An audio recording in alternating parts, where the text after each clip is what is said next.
Good morning, live from Birmingham, Alabama. It's the 2022 SWAC Football Media Day, our coverage, BCSN GameTime Show, right here on the Black College Sports Network and HBCU League Pass Plus.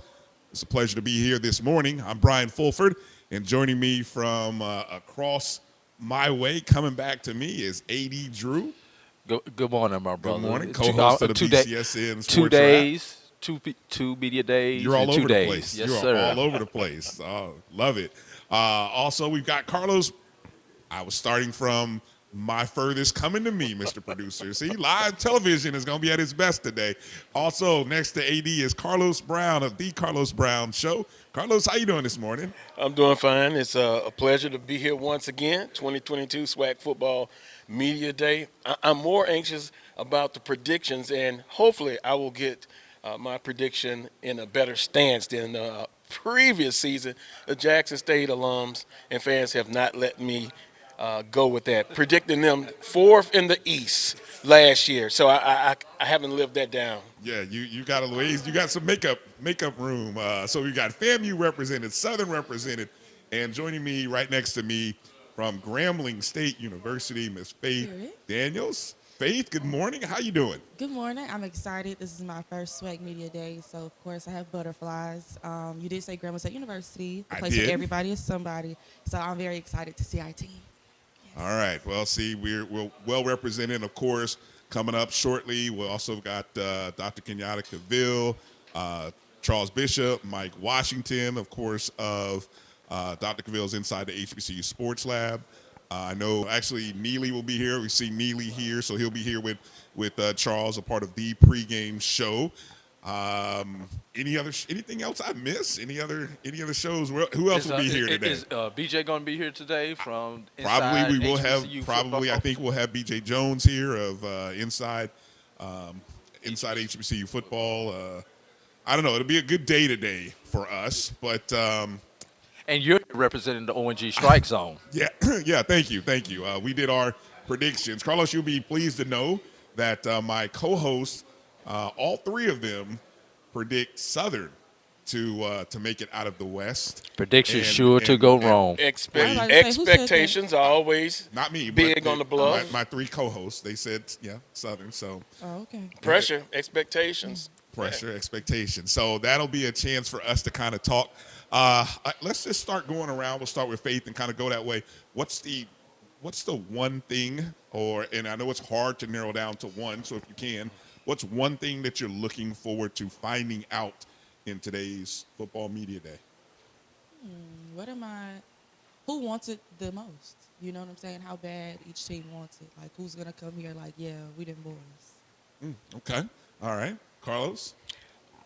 Just the expectations and looking at the coaches. And, usually they're going to be generic with a lot of their responses, but predictions, who makes it out of the East, who makes it out of the West.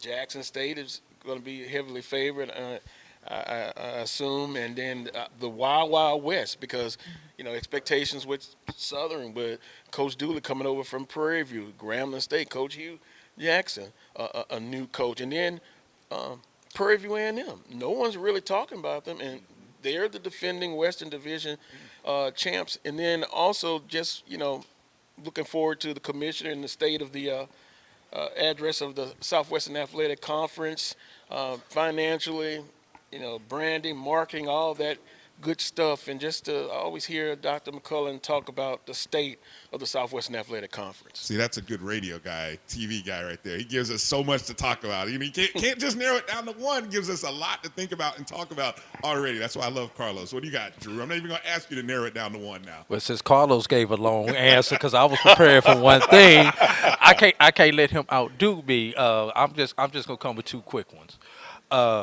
Will there be dominance again by a team in the SWAC, i.e., what Jackson State did last year, what FAMU did, except for the one game against Jackson State, or will there be true parity this year in the SWAC or both sides of the ball? That's question number one. And then question number two, what is going to be that nugget that will be dropped today that will go viral, because somewhere today in one of these breakout sessions, or I guess Faith forgot the memo to put your phone on silent, but I'm going My to alarm had ignore to that. get me up. I just got in 12 o'clock this morning. It's been going on all day. I'm so sorry. But somewhere either in doing the main session or doing one of these breakout sessions, there's going to be a nugget.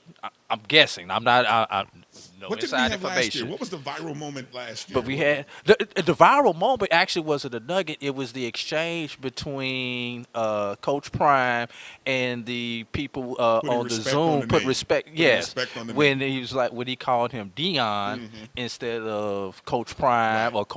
or Coach Sanders, Yeah. and that was the viral moment last year. Yeah.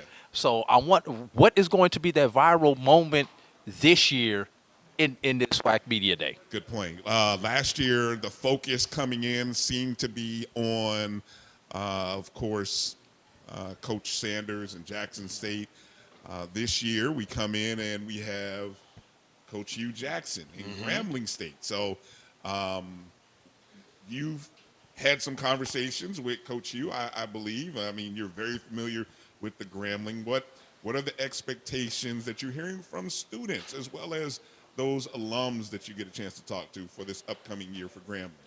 Well, it's Hugh Jackson, so I think everybody expects nothing but great things. But one thing I do appreciate about him is he's very humble. He doesn't come in there like I'm Hugh Jackson. It's just like you kind of know.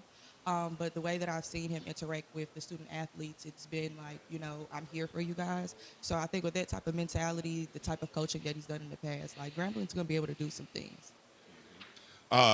Carlos, of course, Grambling, big rival of Southern. Oh, yeah. What do Value you? Classic. Yeah, and I mean, there's been even in recruiting battles. Yes. Grambling's pulled some guys that might have been heading towards Southern, so that just adds fire. What from the Southern perspective? What's the take on Hugh Jackson from the last couple of months since he's arrived in Grambling, Louisiana?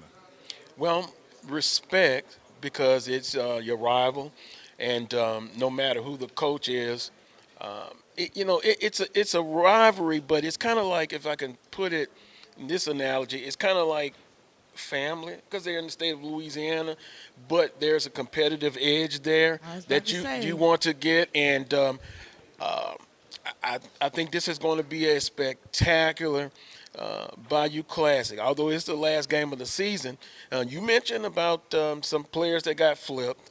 That happens in the recruiting battle. But there was one, and Jason Greathouse, who committed to Southern. Then he decommitted. Then he committed to Grambling. Then he committed for Grambling, came back to Southern University. Really, I So need to come back to Southern it after just going to Grambling. it just adds a little extra to already intense rivalry. And He saw that roster. That's what that was. yeah, well, Yeah, he saw that roster and said, let yeah, me be honest with myself. actually, I hadn't looked at it, but social media, they have done some great recruiting, but also Southern University just has quietly, they've built a machine. So all of that is good, but it's going to come down to performing on the field. New coaches, new players, a big topic of conversation in Grambling.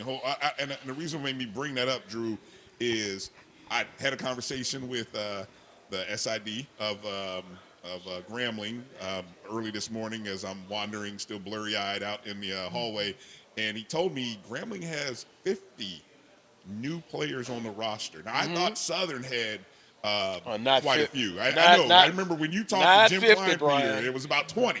I thought 20 was high, but 50. Selective bringing people in pieces, yeah.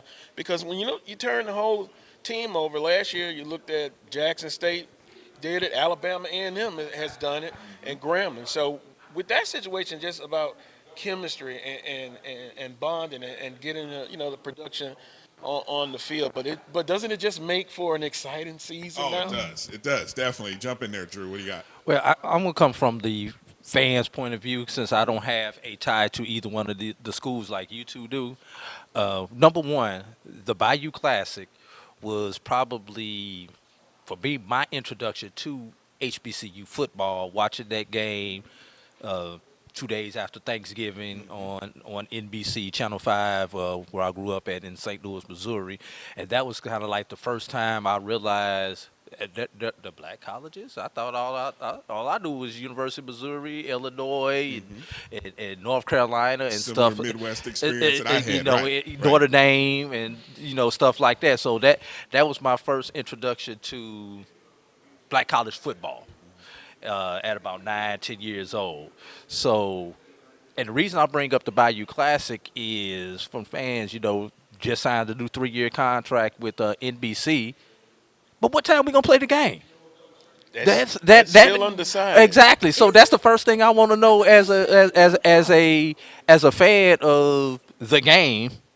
What time are we going to play the game on that day? And I know there's some things still to be worked out, but that's one of the things I want to know. So I can start making my reservations in New Orleans. That's number one. And then number two, I think the thing is for both these schools, what's the quarterback situation? Because we hear things about the defense, the skill positions, the lines, and everything like that. What you have not heard from outside of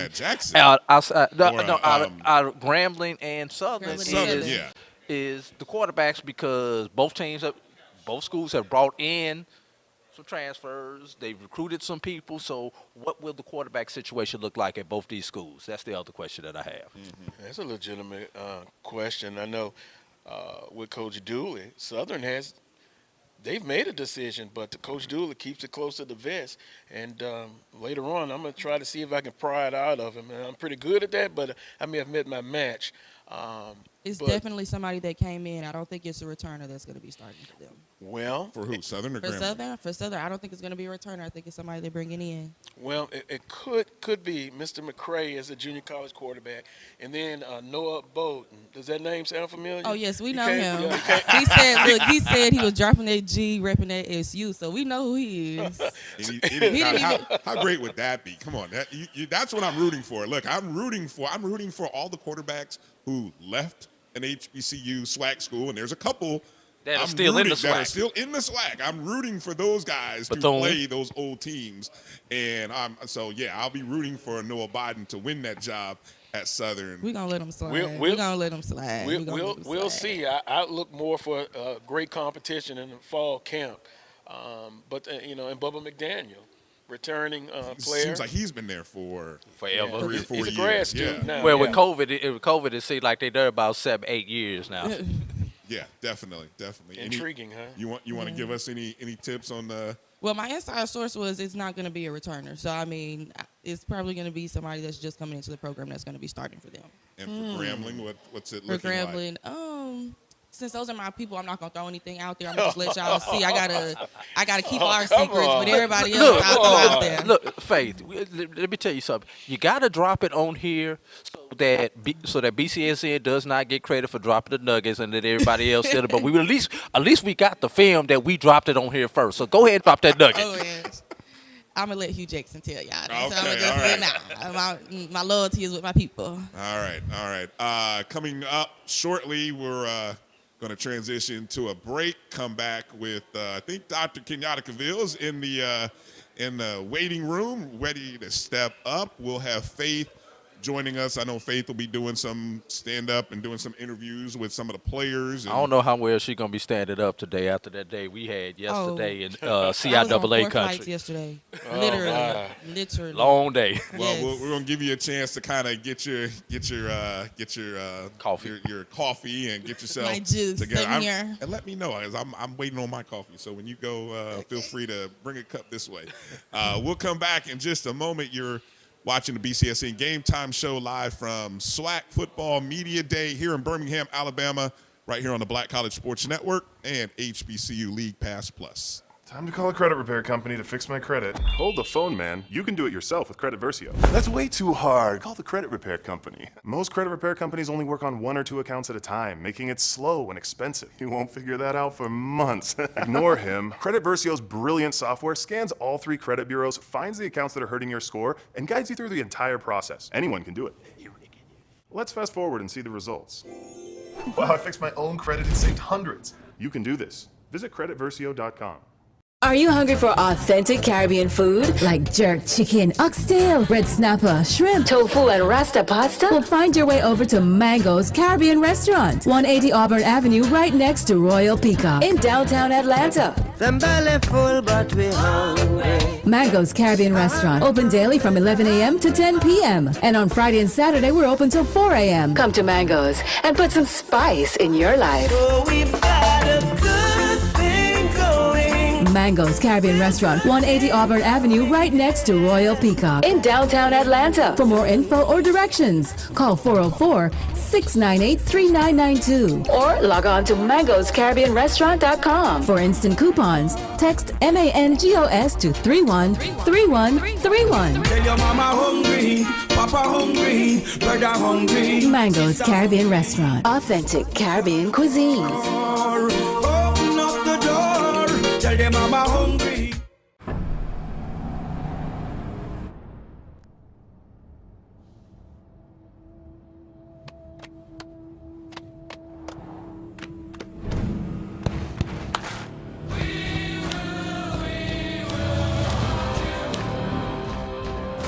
The new GMC Sierra with hands-free driving offers the most advanced and luxurious pickup in its class.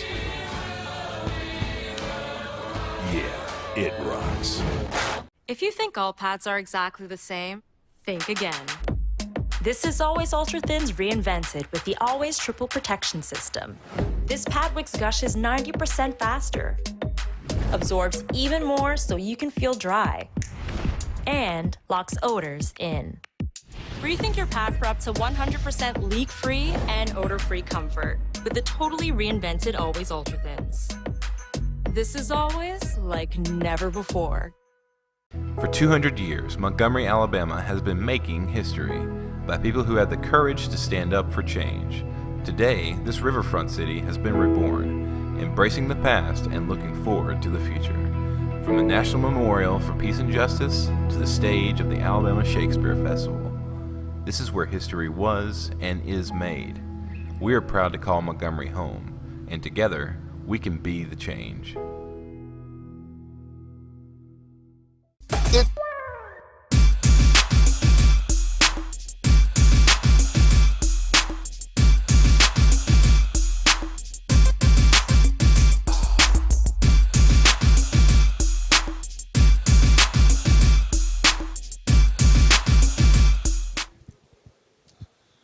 Good morning and live again from Birmingham, Alabama, here for the 2022 SWAC Football Media Day. It's the BCSN GameTime Show, live on the Black College Sports Network and HBCU League Pass Plus. I'm Brian Fulford, and joining me right here now, Charles Bishop of the pregame show and Dr. Cavill's Inside the HBCU Sports Lab. Of course, Carlos Brown of the Carlos Brown Show, and the doc himself, Dr. Kenyatta Cavill of Dr. Cavill's Inside the HBCU Sports Lab. Gentlemen, how's everybody doing this morning? Doing well, excited to be here. Yeah. I'm doing well. As you would say, I'm excited, extremely excited. Time to go to the lecture lab. Let's kind of, I know, Carlos, we kind of went through some of this a little bit in the previous segment, but let's get Doc and Charles's let's start with kind of the one among the many. There's a lot of things that we're looking forward to, but what's one thing that you're looking to learn or find out about in today's media day? Doc, I'll go to Doc and then Charles. I think the biggest thing that I'm looking forward to just the natural spontaneity of what may happen. You know, we're always thinking, well, let's look at this. Usually the biggest things happen, what you're not considering. So I want to know what that will be.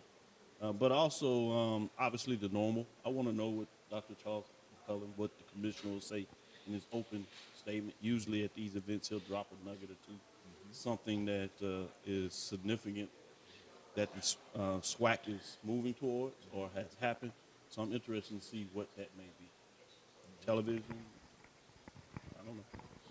It's funny you bring that up. I remember a few years ago, him dropping nuggets about the plane I remember this was like right before the 100th anniversary, and then of course COVID hit and kind of ruined a lot of plans. But it's funny you brought that up. That just flashed in my head. I was like, yeah, I remember there was this plane announcement, and the whole room was like, what, a plane? It's like, yeah. So how about you? Yeah, I think Doc touched on it, the spontaneity of what the coaches might say. I mean, we get some nuggets that come out of the SWAC Media Day every year, and it keeps Twitter a buzz for the next 2-3 weeks. So you know that's going to happen. But, you know, with as much, I guess, turbulence that you have in the transfer portal, teams churning their roster, you kind of get an introduction into the 2022 season, and you kind of get some insight into who's on the roster. So, you know, kind of looking forward to that. And then, of course, you know, the predictions of, you know, first through last, that always generates buzz. And then who makes the first and second team all-SWAC team, because inevitably somebody's going to be left off, and it's going to create buzz, and it's going to create that chip on that player's shoulder. So it's always fun and exciting times when those names starts dropping. Yeah, I think with the preseason first and second place teams, I remember Dr. McClellan saying usually you get sort of the carryover from guys who won the awards at the end of the regular season. But I'm interested to see, obviously with the transfer portal guys leaving, how that looks. You know, I didn't do the numbers to see how many guys that were, you know, on that first and second team from, when was that, November of last year. How many guys are coming back? And everything's been so fluid. Yeah. So it's like, okay, what's that going to look like? As we think about, obviously, a year ago, Coach Prime was the big the big star in the room, so to speak, being the newcomer. This year, you could arguably say maybe it's Hugh Jackson. But I'm wondering, is there a coach, and I don't know, how many new coaches do we have this year? Anybody? I think 4, if I'm 4 not new mistaken. coaches? Yeah. Especially if you count Oh, yeah, I was going to say, are we counting Dooley as one of the 4? Yeah. Well, I guess moving from one school to another. Okay, and Yeah. that is 4. Okay, so is there a coach that is, when you think about these things at Media Day, that maybe is under the radar a little bit, or kind of is going to play things, you know, real vanilla, but at the end of the day, you know, he's just chomping at the bit to just, you know, get after some people? Is there anybody you can think of that might fall into that category? I know one. I know one. Who won't say it? Who won't say it? I say it, Coach Dooley. Okay. I have experience with Coach Dooley when he was at Prairie View. I mean, he's really low key. Yeah. In front of the camera, in interviews, and just his nature. But when it's time to suit it up, or you get him off the camera, when you have a personal relationship with him, he'll give you a lot of nuggets, a lot of jewels, and he burns with the desire to bring home a championship as a head coach. He's done it every level in every capacity throughout his career at different institutions, and to do it at Southern would be significant. So I know he is somebody that you want to consider in terms of dropping that nugget. Another one right down the street is FAMU, Willie Simmons. Yep. You know, Yeah, very competitive. I was thinking him when you mentioned about Dooley. I think Simmons is very similar to Dooley in that respect, where today I think you will get very calm, collective. I don't sense that he is a big fan of these. He plays it real low, but yeah, if you get him personally. To me, it's not that he's a fan. He enjoys it. Okay. Y'all get it twisted. Okay. I work All right. with it. Okay. Again, Okay. there's another one at Prairie View. Willie Simmons likes to talk, and he has something to say, and he likes to share with different people about his thoughts and opinions on things. But he's usually pretty straight to the vest, which is your point in regards to what's going on. But if you get him off camera, again, you have a relationship and you get a chance to sit down with him and have a conversation, he'll break down some things, and you'll be like, ooh, I didn't know Willie went that way. So he's another fascinating one where you'll get one coach speak, if you would, which is not necessarily negative. Most folks think about coach speak meaning they're just saying it. No, it's just the nature of the business. But when you get a chance and you develop some relationship with these coaches in regards to how they think about life and beyond football, about people, family, the community, right, the state of U.S., the world, and they can provide you some perspectives that make you say, wow, I didn't quite think about it that way.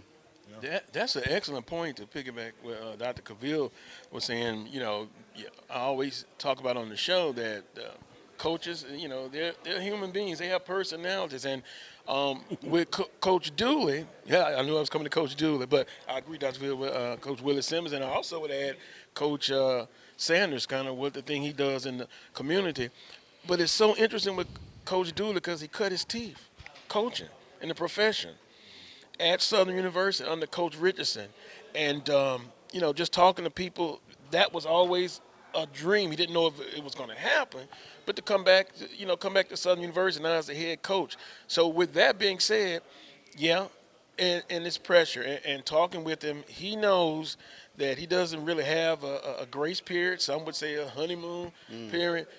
He has come to Southern University, and he wants to win that championship. So another intriguing, intangible situation for the coaches. I think Eddie Robinson Jr. is going to surprise some people. Because he's already kind of thrown the gauntlet down, MEAC SWAC challenge. He wants to wrest that crown away from the MEAC and return it back to the SWAC. So he's already somebody. He thought it was his rightful place. Return it to his rightful place. Exactly. Okay. So looking forward to what Coach Rob has to say, and then of course Connell Maynard is a quote machine, and then I know Coach Prime is going to hold court. So So it's going to be fun. Amongst all the notes, and I know Doc inspired me with this when I listened to the show the other day, the matrix. He talked about his matrix of breaking down all the games. I was looking at sort of strength of schedule, and I'm curious what you guys think of this when you hear strength of schedule among toughest and weakest strengths of schedules. Now, this is broken down. AD likes to break down a lot of numbers, a lot of good metrics for the BCSN. So here's the top 5 toughest schedules. This is overall. From 1 to 5, we've got Mississippi Valley State 1, Alcorn 2, Bethune-Cookman 3, Prairie View 4, Alabama A&M 5. And then the weakest from, I guess you'd say maybe easiest, Grambling 1, Texas Southern 2, Jackson State 3. He must be talking about overall. Overall. Yeah, I mean, I did Grambling is a weak schedule. Yeah. I don't have my computer laptop with the whole spreadsheet, so I'm not too familiar with the non-conference games. I did kind of do a chart and break out the cross divisions if we get into talking about that. But I can see in terms of a tabulated analysis of how that could be the case. I think what becomes interesting in there is how people's personal biases start to come in. I've seen that in this conference through the years in terms of the centroid is what I would kind of call it, in terms of those that focus on the 4 programs, and now people have added maybe FAMU, Alcorn, Grambling, Jackson State Southern in terms of that centroid. So when they play each other, the rivalry is there in terms of the personal connection of how close those are, how much they've won, frankly, in the conference makes those matches big. So when people see them playing each other, which those schedules pretty much adhere to that in different ways because of the first 2 years in the rivalries, I can see where people would say and have a concern about Grambling being the weakest schedule. So that's the one component. But one of the things I like to look at in terms of that is not just non-conference, because it's hard, because you have the FBS teams in there, which is a challenge of how you're going to measure those. Yeah. Some people play the Division II, and then you have some playing NIA. How are you measuring the strength? So I focus more on just the conference type games, FCS games, and so that changes it up a little bit for me. But generally speaking, I don't have a major problem with that lineup when you talk about Valley having a stronger strength of schedule when you look at some of those opponents. I normally try to parse how I feel about schedules until teams get through September, because like Dr. Cavill said, you have those out-of-conference games, you have those FBS opponents, Yeah, but October 1st is my line of demarcation Right. because once you start getting into the Yeah. thick of things, and that's when it becomes fun. It gets real. It gets real, exactly. And you kind of you make your mental notes throughout the month of September. I think I know I did that last year with Jackson State. Interesting win against FAMU. Beat Tennessee State, and now at the end, and I think fandom kind of kicks in like, they really are who they said they were. So, and I think that sort of is a slow build, and then you get into October, and then things kind of break out the way they can. Hopefully these predictions break out. And boy, October has been tough for a lot of teams. But you talked about Alcorn State and Stephen F. Austin at home. And of course, it's non-conference. Then the FCS in the top 10 preseason, and then you have McNeese State with a new coach, but traditionally tough. And then Tulane.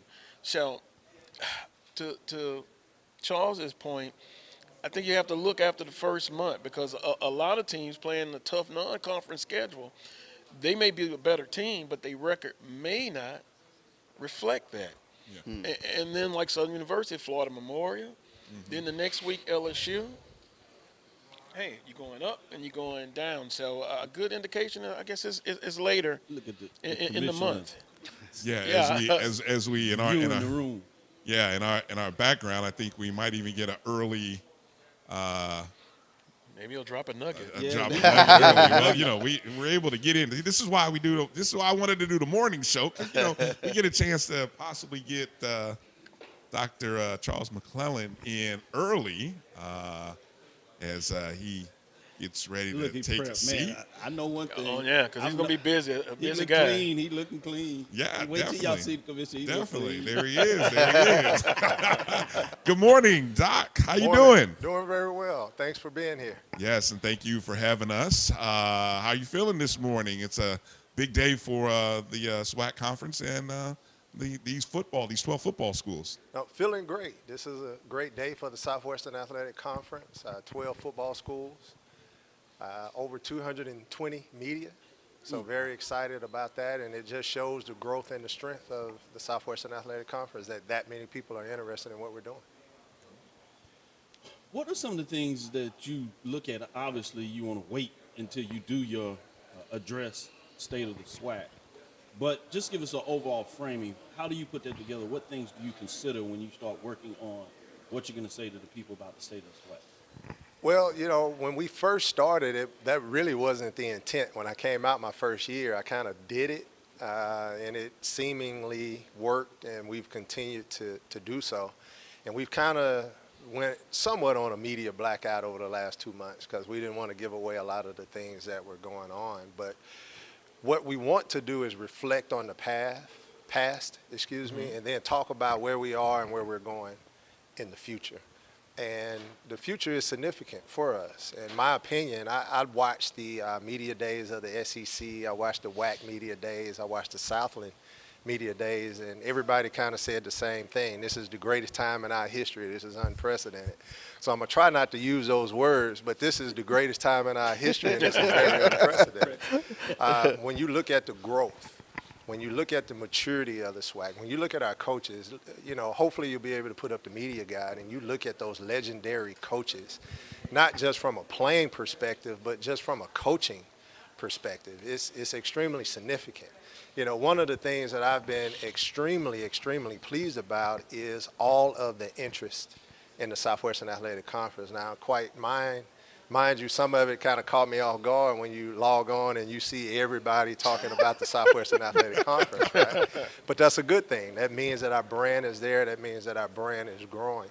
And my responsibility is to continue to grow that brand and continue to put a really good product out there, not just from a football's perspective, but a 18 teams perspective. 18 sports perspective.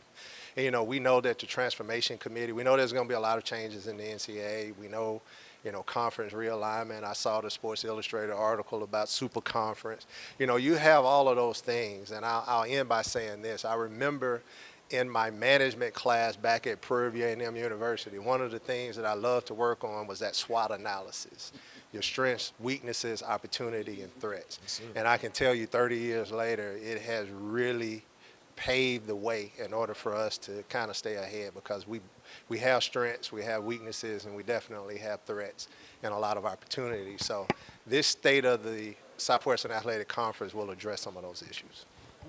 All right. Well, I know you're very busy this morning. I appreciate you taking a few minutes to stop by. Maybe after things get going, you'll stop by. And oh, you want me twice? I mean, you know, I know we got more questions. I'm sure a lot of people do, but I appreciate your time. You want?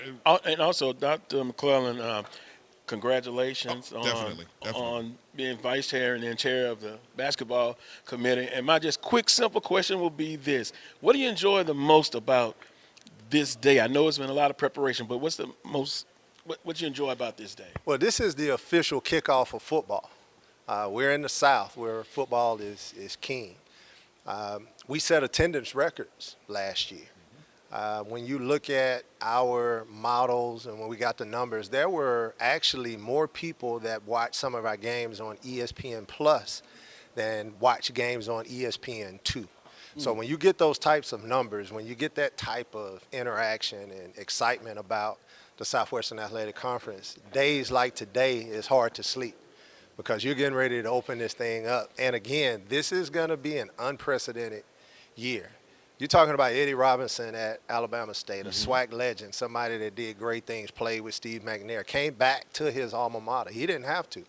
I don't want to put Eddie's business out on the street, but Eddie got plenty of money. Eddie don't need to come coach, right? Eddie did this because he loves his alma mater, Alabama State. Then you talk about Hugh Jackson, you know, Grambling State, the Grambling icon, the name of Grambling. And then you have somebody like a Hugh Jackson. And then, you know what Coach Prime has already done. And then Coach Dooley leaving Prairie View, going to Southern. He's going home. You know, his accent, when you talk to him today, it's gotten even deeper now. He kind of changed it. He had a little Texas accent. He's back down to that deep Louisiana accent. He's comfortable. He's at home. And you anticipate Southern fan base to be extremely, extremely excited, not to mention what Coach Dancy has done down at Mississippi Valley State. You know, they got on a roll last year. So this is going to be, again, a year where you're not going to be able to take anybody for granted. Texas Southern, everybody had them picked kind of down last year. They gave everybody everything that they wanted to handle and actually won some games. That game in Dallas against Southern and Texas Southern is going to be one to watch. So you would remember that one, Dr. McClellan. Yeah. Well, by the way, but you're true. It's true. Banks called me, although the officials took time it took a long time. The ball was spotted right, so don't blame it on the officials. Hey, for the record, congratulations, Texas Southern. They won. Yeah. So from that perspective, this is a very, very exciting time for us. This kicks it off. And, again, I don't want to use those same adjectives that the others have used, but this is truly going to be a special year for us. All right. Thank you again. We're going to take a short break and come back. You're watching the BCSN GameTime Show right here on the Black College Sports Network and HBCU League Pass Plus. It's never too early to plant the seed, to share the tradition, and instill a sense of pride in your HBCU with your little ones. HBCU Pride and Joy Children's Boutique helps you share your school spirit with a wide selection of adorable kids apparel and accessories officially licensed from your favorite HBCU. Visit hbcupridejoy.com and follow us on all social media at HBCU Pride Joy on Facebook and Twitter. Charmin Ultra Soft has so much cushiony softness, it's hard for your family to remember they can use less. Sweet pillows of softness. This is soft. Holy Charmin. Oh, excuse me. Roll it back, everybody. Sorry. Charmin Ultra Soft is so cushiony soft, you'll want more, but it's so absorbent, you can use less, so it's always worth it. Now, what did we learn about using less? You gotta roll it back, everybody. We all go. Why not enjoy the go with Charmin? From novice to aficionado, find yourself here. High quality cigars plus personal customer service. Slow Burn is Waco's only mobile cigar lounge, featuring a meticulous, curated collection of premium cigars. Visit our website, www.slowburnwaco.com, That's www.slowburnwaco.com. Nope. Nope. Come on, him? Ooh, I like him.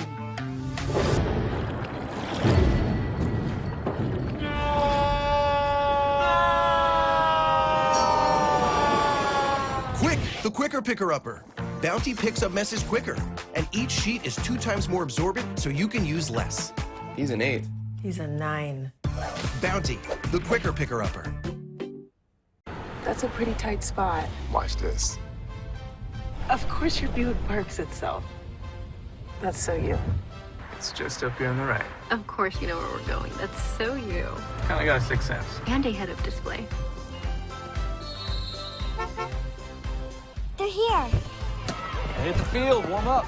You brought all these players in your Buick? Yeah, So you. it is. There's a Buick that fits your life because at the heart of every Buick SUV is you.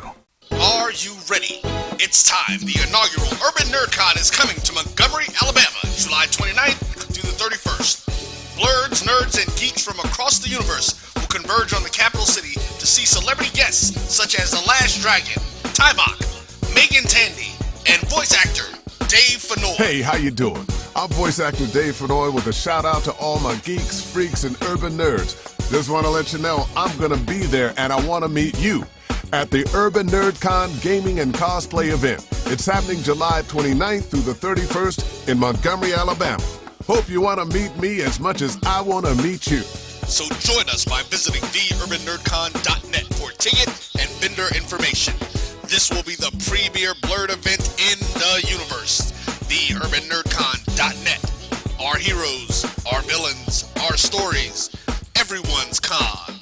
See you there. You see,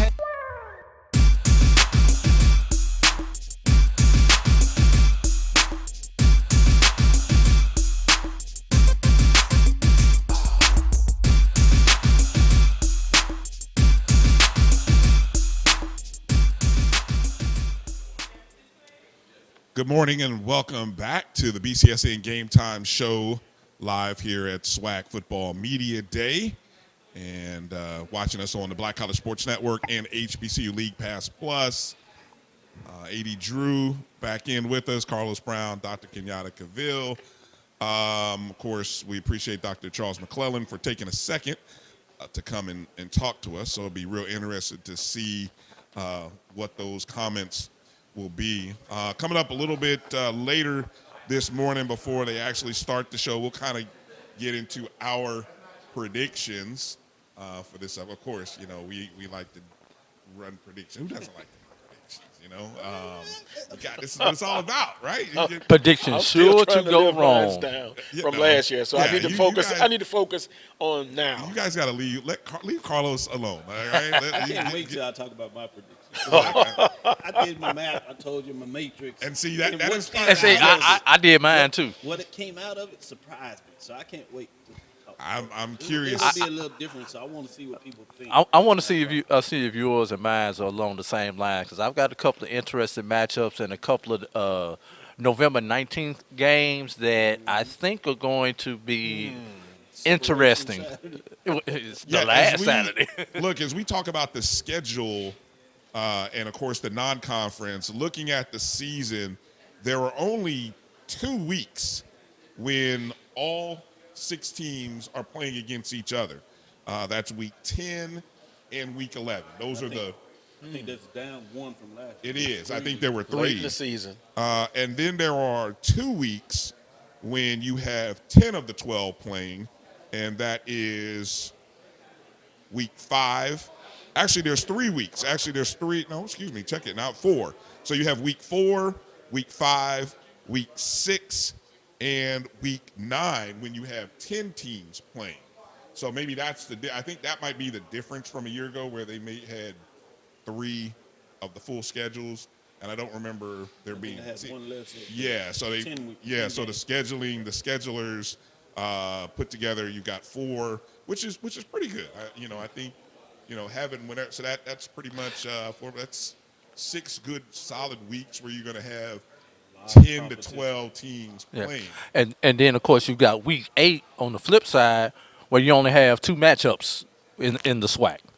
In addition to I believe week 2, where there are no SWAC games. Yeah, and I feel like week 8 is right in that middle of the season where, okay, everyone's going to take a chance to kind of evaluate. And that's a lot of people's bye week, too. Yeah, well, that's a good time to have it, right? People are going to evaluate where you are, what you've done, and then here we go down the stretch run. These last 3 games are going to make or break potentially what happens. Yes. Midterm. There you go. Exactly. That's our midterm show. So, yeah, a lot. If that's our midterm show, is this a field trip? Is this field work? How would you classify this? Is this just a professional development conference? How do we classify this? So when we turn in our timesheet and our internships reports, how do we classify this? Exploratory learning. Okay. I would agree with that. Doc, love it. Okay, one of the other matchups, cross-division matchups, always key. Given the format, of course, East and the West, you're going to play the 5 teams in your conference, but who you play on the other side could somehow determine whether you win, because those games count just as much as, the 5 games. So, I mean, if you win those 5 in your East or West, and then you jump across to the other side and you lose, well, all of a sudden you become 5-3, and that could shape what happens. So as I looked at, now I didn't do. Well, to your point, as you're thinking through that process, is your divisional games do not really become as important unless there's tiebreakers, right? Because the overall 8 games count towards your record. Right. But so those intra-divisional matchups become extremely important in terms of your overall record. But so it's fascinating to see how those play out. One other thing, speaking of tiebreakers, when you have a 3-way tie, and then there's that common opponent that may be a cross-divisional opponent, that also may be the difference in a 3-way tie, where A beat B and B beat C and C beat A. You know how that goes. Okay, so when we start thinking about, let's start on the eastern side, think about the western side. Now, the one caveat to all this is Jackson State this year actually plays 9 SWAC opponents, but only 8 of those are counting. So they do play 4 of the 6 from the west. The one game that doesn't count is the Grambling State game. I believe that's week 3, I believe, yes. Week 3. I mean, just first off, think about that start for Jackson State.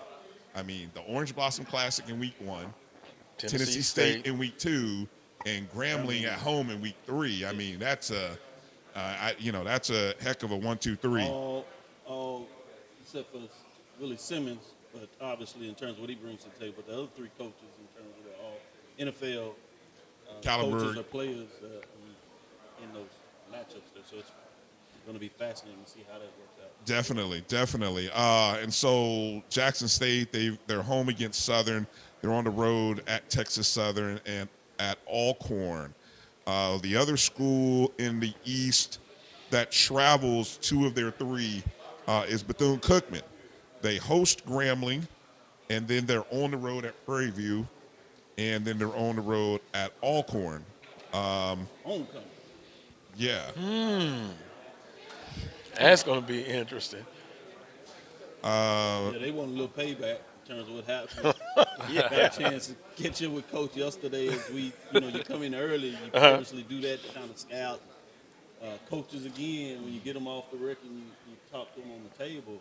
And this is something I'm sure that he wouldn't mind sharing. When you talk to Coach, he didn't feel good about the way last season went. And so obviously you have all the things that people don't want to talk about and not playing that previous season. We talked about all the issues that were going on at Bethune-Cookman in terms of financially putting that team in a position to be successful. Well, that's not the case this year. So it's really interesting to see, do you get some bounce back from Bethune-Cookman? That's a program that has been strong, if not championship level, they've been strong. And so what do they bring back? Dr. Cavill, you talking to 2 rattlers up here. There is nothing about Bethune-Cookman's program that you could tell us that Brian and I do not already know. That's correct. I was talking to the people out there. I can tell when you're looking in your face. It's like, yeah, we know that. But they maybe can build on and their legacy and That's the Coach program. Sims.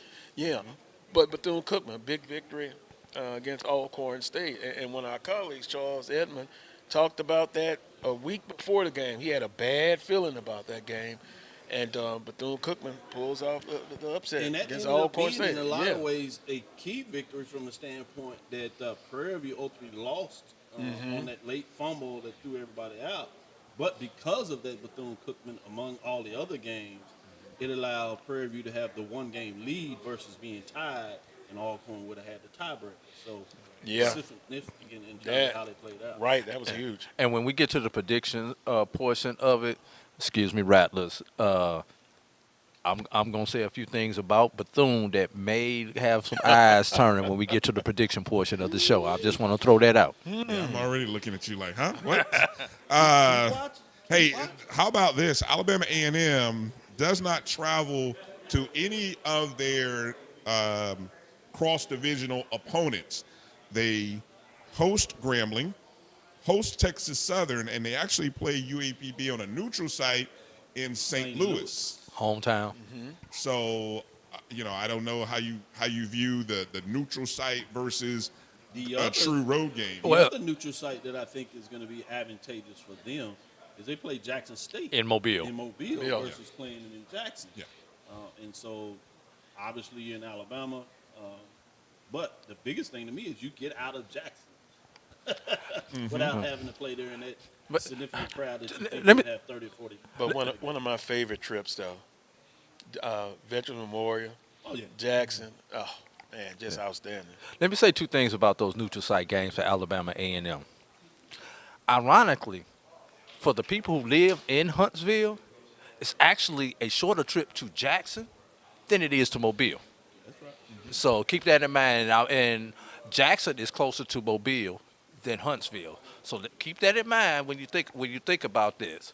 And then number two, the game in St. Louis, UAPB has drawn tremendously well in the various classics that have been played in St. Where is specifically in St. Louis. UAPB is almost the pseudo classic team for St. Louis. Two teams have played there more than anybody else in whatever the classic has been called, because it's changed names two or three times. UAPB and Tuskegee. And there have been times that those two have matched up in St. Louis, and those two are usually the two biggest draws in the St. Louis area. Yeah, great point when you talk about that. It'll be interesting to see in terms of those matchups. Although you talk about the distance there, obviously you have many more fans of Alabama A&M in Mobile around that area. So it's going to be fascinating to see what that attendance looks like. Jackson State's going to travel. Well, there are a lot of Jackson State people down there in that part along I-10 too. Just knowing. It's more Alabama fans in southern Alabama than they are in Jackson, Mississippi. Correct. Where we played. So it creates an environment where you think they would have a lot of fans at that game. And we know how fans play a component of the matchups. And, you love to have, as a player, having your fans in the stands cheering you on. So it's going to be interesting to see what that looks like. Another game that's going to be fascinating to see that's also a neutral site game announced recently is Bethune-Cookman and Jackson. That's going down to Jackson instead of playing at home. Yeah, and I think, and Brian brought this up, the fact that FAMU travels to Grambling that weekend, and I'll go ahead and get into it. I think Bethune is going to make some noise in the East, and I don't want to give away the result of the OBC, but I think a lot of FAMU fans may actually be rooting for Bethune against Jackson State, irregardless of who wins the OBC, to make sure that Jackson State gets knocked out of the mix. Because FAMU wins, they want Bethune to win so that they can get they can get a bigger gap on Jackson State. Obviously, if Jackson State wins, they need Bethune to knock off Jackson State to bring FAMU back into the race. So I think there's going to be a lot of orange and green fans who are going to be undercover with the Wildcats on that one day only. That sounds like Rattler Nation. They might do that. Jackson State, the cross divisions, right? They are traveling to Texas Southern, which was a tremendous game. Jackson State had to win that game in the fourth quarter last year. A lot of buzz, a lot of hype for Andrew Body leading that team this year. Curious, where might that game be played, or where's Texas Southern's playing all their games at? Except for homecoming, which they play on campus. They play at the formerly BBVA Compass Stadium. As you know, the stadiums change their names every so often. They have some name rights, so it's changed. I can't think of it on top of my head, but that's the home that they share with the MLS soccer program, as well as the Dash and the Dynamo on the women's side there. So it holds about 22. Jackson has a good amount of alumni in Houston, greater area. We know they travel well. They are expected to be doing really well this season. So you imagine they have a lot of people that are having plans down there. Certainly they'll probably have some things that the Alumni Association in that area will do. So you expect a great crowd. It's going to be fascinating to see how that matches up with Texas Southern University. What you want to market and sell, I know what we're going to be talking about going in that, and there's just two young guys, right? Yeah. So Shador Sanders, in terms of what he did, and obviously with Andrew Body coming in there. I had those two, obviously, Body in terms of finals for Big Ben Award. Right. Here for the player that plays at the HBCU that's connected with the state of Texas. And you talk about that in Shador, so it's going to be fascinating in the way what that looks like. So I'm very interested in that matchup, at least from that perspective. And then obviously otherwise in terms of records. In Jackson State, they host Southern, and then they're on the road to Alcorn. So that might be the toughest. If anybody's going to look at cross divisions and say what might cost a team, that those three games right there that Jackson State has to play might be your toughest three. As I look at that's also the could Eastern be the beginning. Division. That also could be beginning of what many people would think is a precursor to a championship game. It could be played over in terms of Jackson State Southern, as well as the FAMU and Southern game. Those are other games. Or Jackson some State people, Alcorn, Grambling, and FAMU. Yeah. Jackson and Alcorn. Those are some of the matchups based on how things roll out. Could be where you see an early matchup and then you get a rematch in the SWAC championship game. Wouldn't it be ironic? Wouldn't it be ironic if the Jackson State Alcorn game determines the fate of about 3 or 4 teams? Because that's number one, that's a cross divisional game.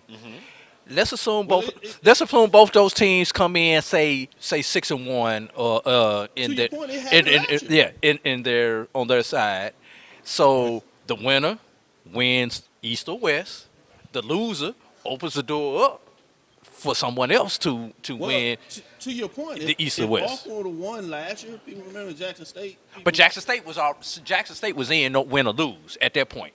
Right. It was for Alcorn. What I'm saying is I'm both saying teams. Because of the game before that with Prairie View, it came down last year. If they'd won that game, they would have been tied with Prairie View. They would have had the rematch. Right.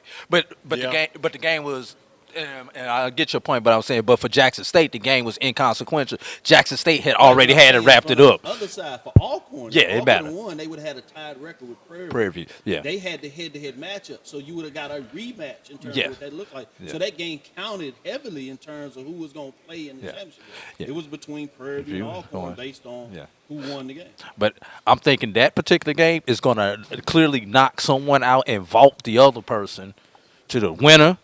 Wins their division, loser goes home. Somebody else winds up representing in the. I think that game on that second to last Saturday, because you still have Turkey Day and Bayou, will be the game of the season in the Southwestern Athletic Conference. AD like it's not enough pressure going into. I'll give you a little hint in terms of my matchup. I don't have it matter. Wow. I want to see this. Focusing on the western side now, what I found pretty interesting, obviously, quite a few of the schools are playing. Well, 4 of the 6 are playing 2 of their 3 on the road. Alcorn has the advantage of they travel to Mississippi Valley State. That's a rival Okay, but then they host Bethune, and they host Jackson State. That's an advantage, I would think, for Alcorn overall. You get those teams in your stadium. Spinks Kasem, I think if I have the name correct of the stadium, which Yeah, Jack Spinks Stadium. we've seen be an electric atmosphere for football. We've seen that on television, so I can expect those two home games to really be big. It is tough to play there. You would agree with that, Dr. Cavill. And I definitely wouldn't know. I mean, it one of the top venues. Atmosphere. No doubt. Yeah. And when they're rolling, which they've had over the last 6-7 years, seems like the last decade, when they get to going, it's a tough place to come in there and get a victory. Very tough. Southern, of course, travels to Jackson State. They travel to FAMU, and they host Valley. Grambling travels to Bethune. Now I don't know if this, I may have wrote this wrong. I can't believe they would travel to Bethune and FAM. I think I may have wrote that wrong. Who is that? Grambling. Are they traveling? They're not. No, they're traveling to Alabama A&M. That's what it is. And they're hosting FAMU, traveling to Bethune, hosting Alabama A&M. Yes. Is what they're doing. And then, of course, Prairie View at Alabama State, at Mississippi Valley State, hosting Bethune. I know it mentioned a little bit about Alcorn in terms of some of those non-conference games, FCS opponents. Another one to watch is Prairie View. They have an opportunity to help the conference in terms of making a statement, alluding to earlier. They have Incarnate Word on the schedule. They have Lamar on the schedule, as well as Abilene Christian. So it's going to be fascinating to see what they're able to do. Two of those games are early in the season, and then you get a little midway through, and they get a surprise matchup with Lamar. So it's going to be fascinating what Prairie View is able to do in terms of those type of games, along with Alcorn that you mentioned earlier when you talked about those matchups. Kind of going back just a little bit, but it plays into what you're saying with these divisional, interdivisional matchups in the conference games when we start breaking that. What does that look like, not only in terms of strength of schedule, but also in terms of the conference being able to make a statement in terms of where they are moving forward? And to me, that's one of the most important. The last part that you said, when Alcorn, Stephen F. Austin, McNeese, and credit to Prairie View. Even when Coach Dooley was there, they have a history of playing those type of FCS teams from the Southland. So, I think those are the kind of games you have to play, and I may be in the minority of thinking on this, and win those type of games. It helps the conference overall. Well, if you play them, I certainly think you have to win them. Mm-hmm. I'm always balanced between what works uniquely for the culture, where you are in terms of regionality, in terms of what you play. It helps in terms of Prairie View because they're out west. Right? Mm-hmm. It's going to be harder for them to bring in a MEAC team. Right, I understand. Because of just the distance. So credit that they play those games because they could line up on NIA programs, which they did as they were rebuilding the program. But over the last decade, as they like to be with the full scholarships, recruiting-wise, they're right there in the mix in terms of playing the Southland and now the WAC that is back in those matchups. So they've played it over the year. But a lot of that is just regionality and need to make schedules and matchups that they play those games versus if you're talking about like an Alabama A&M. Coach Maynard doesn't run for it, so he's able to do it with some of those teams. But there's other than playing in the OVC, it's a little more distance in terms of playing some of those teams. You might get a little more of it because you got the Atlantic Sun that is brought in football, so you can do it. But Alabama State, Bethune-Cookman and FAMU, they have the ability to play some of those MEAC teams now that become non-conference games, South Carolina State, maybe a North Carolina Central. To me, in terms of what that does for your home tennis, the relationship there, it makes sense that they play a little more of those games. Plus, they don't have the FCS number of teams in Florida. All those teams have moved up to one. FBS. 1A, right? Right. Yes. So you got to also look at the regionality in terms of what are your options when you schedule the game. I know in Southern's case, you're right that you're concerned about some of those non-conference games in terms of not being FCS. Florida Memorial. Virginia Lynchburg, yes. Because they have the option of Southland teams in that area. But on the first year, rebuilding the program, I'm sure that will change as you move forward. But to your point, I see where you're going, that most importantly in your statement, when you do play them, we need you to win. And recruiting wise, Yeah. I mean, you're recruiting against some of your FCS brethren, and then the state of Louisiana has a number of programs. To say it's not a population wise a big population state. So, well, taking a look at some of the non-conference games, I know we're kind of going off script a little bit, but Alabama A&M plays not one but two FBS programs this year, where they play Troy and Alabama Birmingham. So like you say, on the flip side, you have a Southern who plays NAIA Florida Memorial first game, and NCCAA. Got enough C's in there? I think I may have too many A's.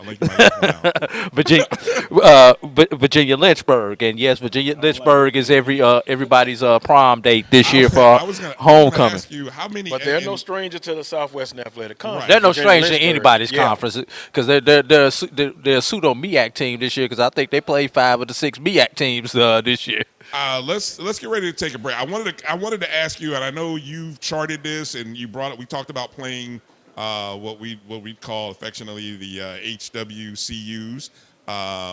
So I don't know how many of those how many of them are on the schedule, because that is a big hurdle for the conference, especially over the last few years. So I don't know if you do a quick number and see how many of those games there are. FCS teams like that, not counting against the HBCUs, but just those. And then we come back, we can kind of chat on that. So we'll take a short break, come back. You're watching the BCSN GameTime Show live at the SWAC Football Media Day right here on the Black College Sports Network and HBCU League Pass Plus. You see, Head & Shoulders has scalp shield technology, protects against flakes even between washes. It's never not working. Kind of like us. We're never not working. Number 15? That's my rub. Ooh, nice. Never not working. Never, ever, never, ever not working. Welcome, everybody, to Juneau, Alaska. I don't like this one. Me neither. Let's get out of here. Dandruff protection that's never not working. Head & Shoulders scalp shield technology. Some carriers will give you just one measly entertainment subscription. One is no fun. With Verizon, there's up to 7 entertainment subscriptions with your unlimited plan. That's 7 times the... 7 times the... No! 7 times the...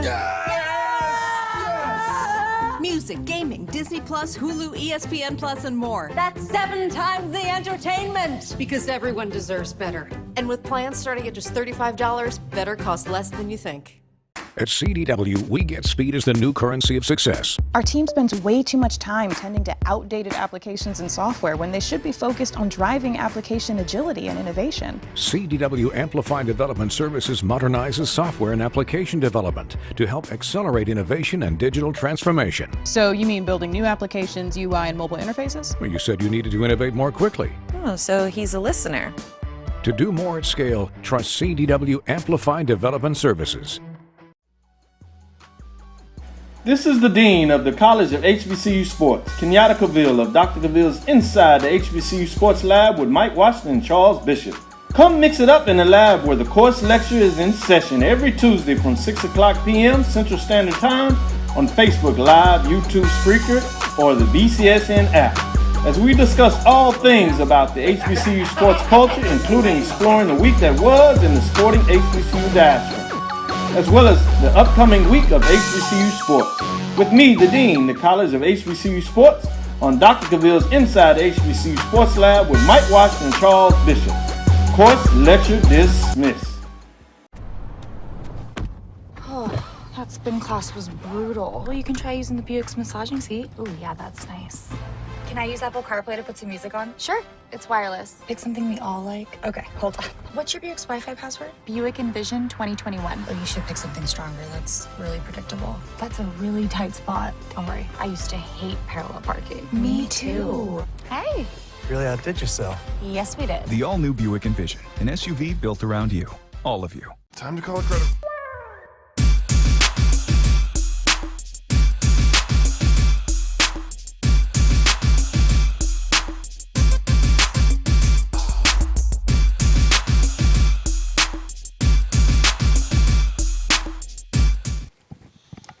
Welcome back to the BCSN GameTime Show. live here in Birmingham, Alabama, SWAC Football Media Day. We are probably 15 minutes away from the show starting. And then, obviously Dr. McClellan will give his opening statements. They'll do the photo op of all the coaches as the 220 members of the media are filing in. I think the players and coaches are here as well.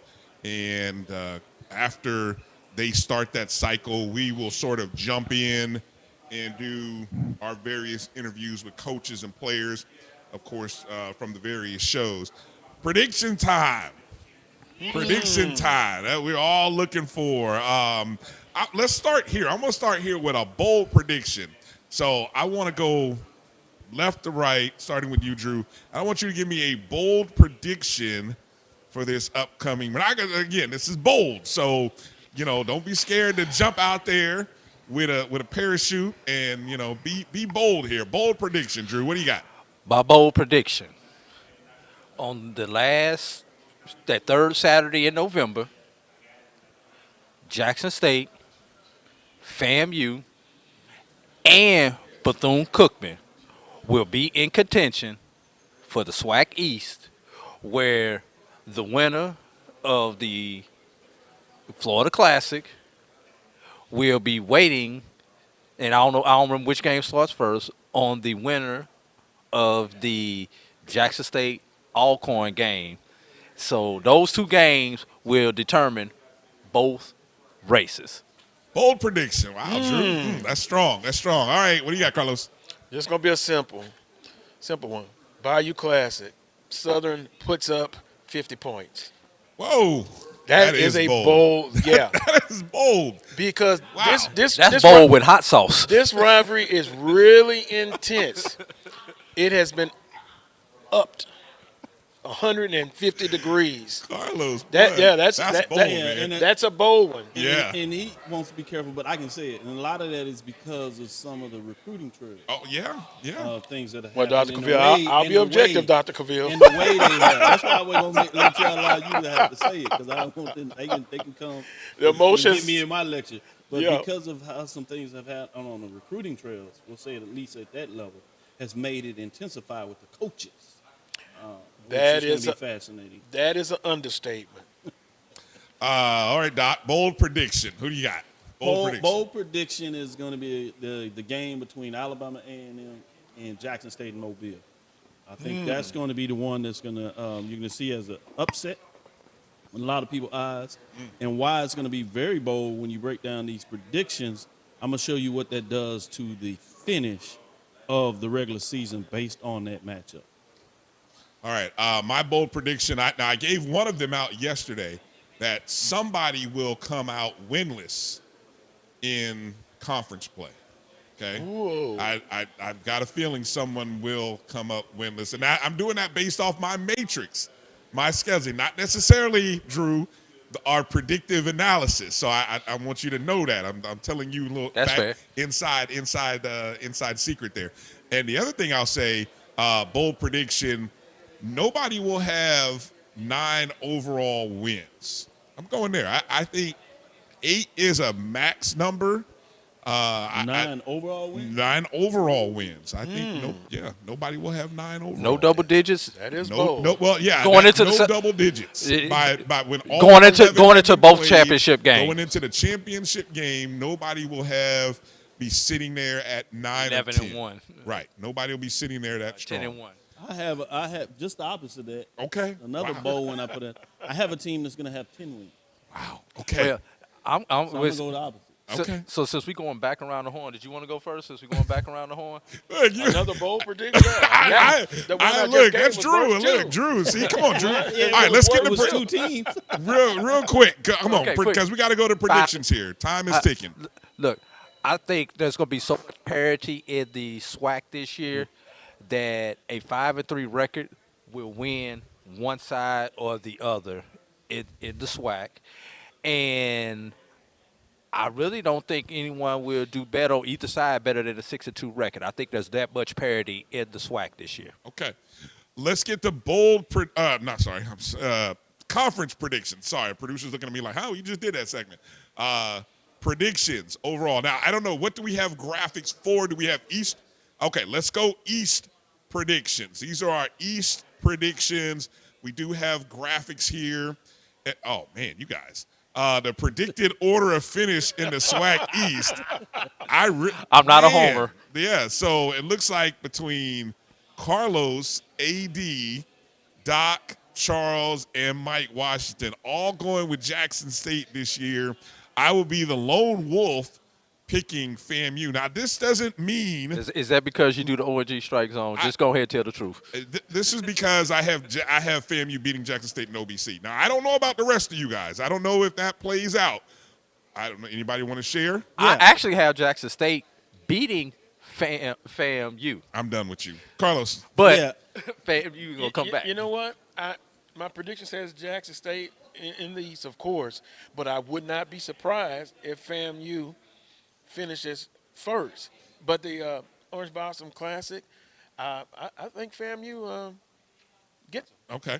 Yeah, I have Jackson State beating FAMU in that matchup. Okay. But what my matrix where it gets interesting, I actually have a three-way tie for first place in the East. Wow. With 3 teams ending the season at 7-1, and all of them essentially beat each other.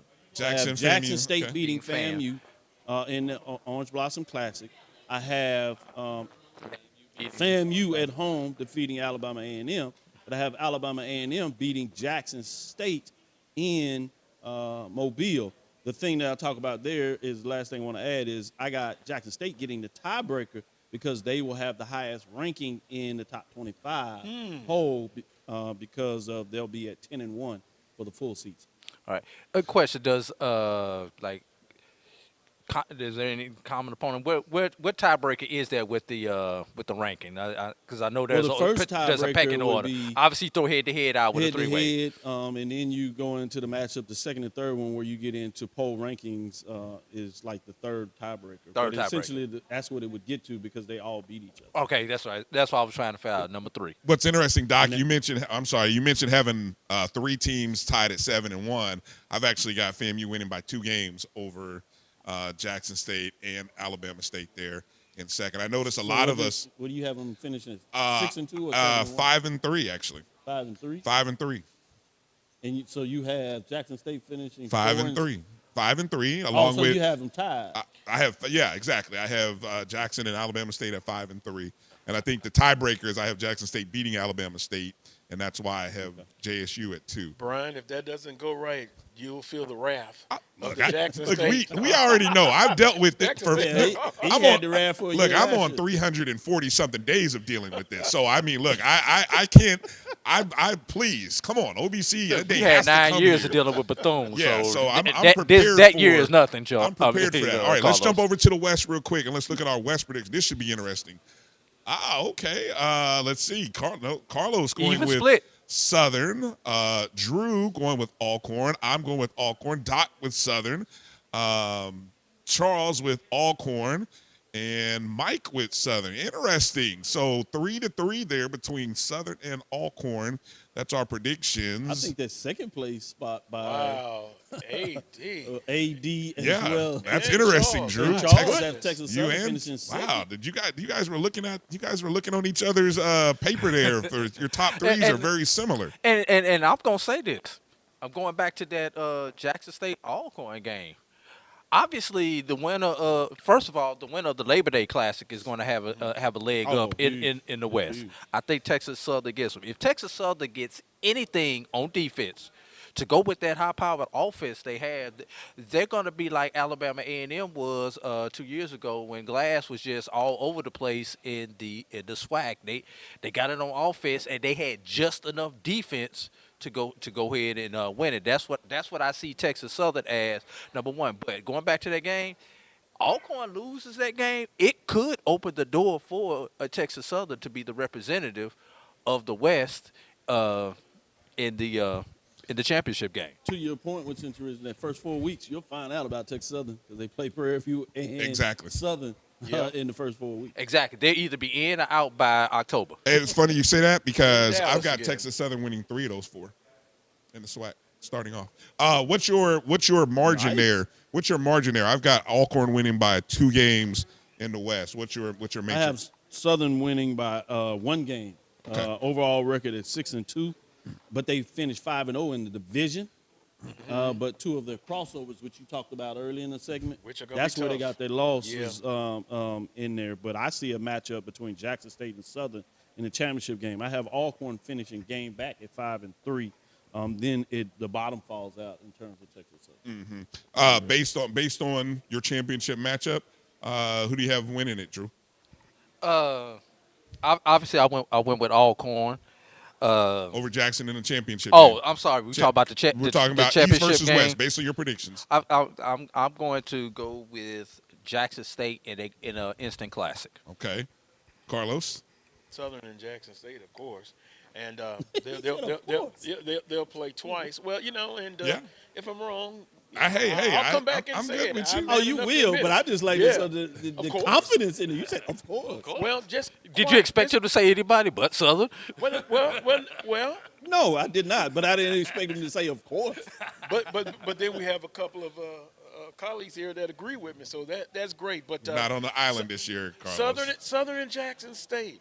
Question is quickly, where will the game be played? Will Southern visit Veterans Memorial for the second time, or will it be at AW And that's Mumford based Stadium? on what? Again, is that who has the best overall record? And then there's some tiebreakers. They use the same tiebreakers. In mine, I have 7-1, as I said, for Jackson State, and Southern is 6-2. So therefore, it would be in Jackson. To your point, if it's tied, then the tiebreaker would be head-to-head. So if they both finish at 7-1, and that loss is Southern winning their game on the road, then they would host the championship game. But I have Jackson State hosting. October 29th, my birthday. Circle that date. Circle Southern that date. at Jackson State. You talked about that a few times. Somebody's got to make me happy. Wait a minute. Don't be surprised if Dr. Cavill just goes to work for the SWAC championship game, because there's a chance it may be played in Houston, Texas, where Texas Southern may be the host. Doc, what do you your championship game outcome? I have Jackson State winning, getting it done in a nail biter over Southern at home, and I give the edge because they are in Mississippi Memorial Stadium. All right, they get a chance to go back to the Celebration Bowl and see if they can get it right this year. All right, I'm already on wax. I've already said it last night. FAMU Alcorn, but it will be. I'm gonna say it be in Bragg Stadium. Overall, I'm going with FAMU having overall best record amongst all the teams. It'll be close, though, because I got to think, if both teams finish with 8 wins, which is what I'm predicting, where's the next tie break go? Because Alcorn and FAMU don't play each other.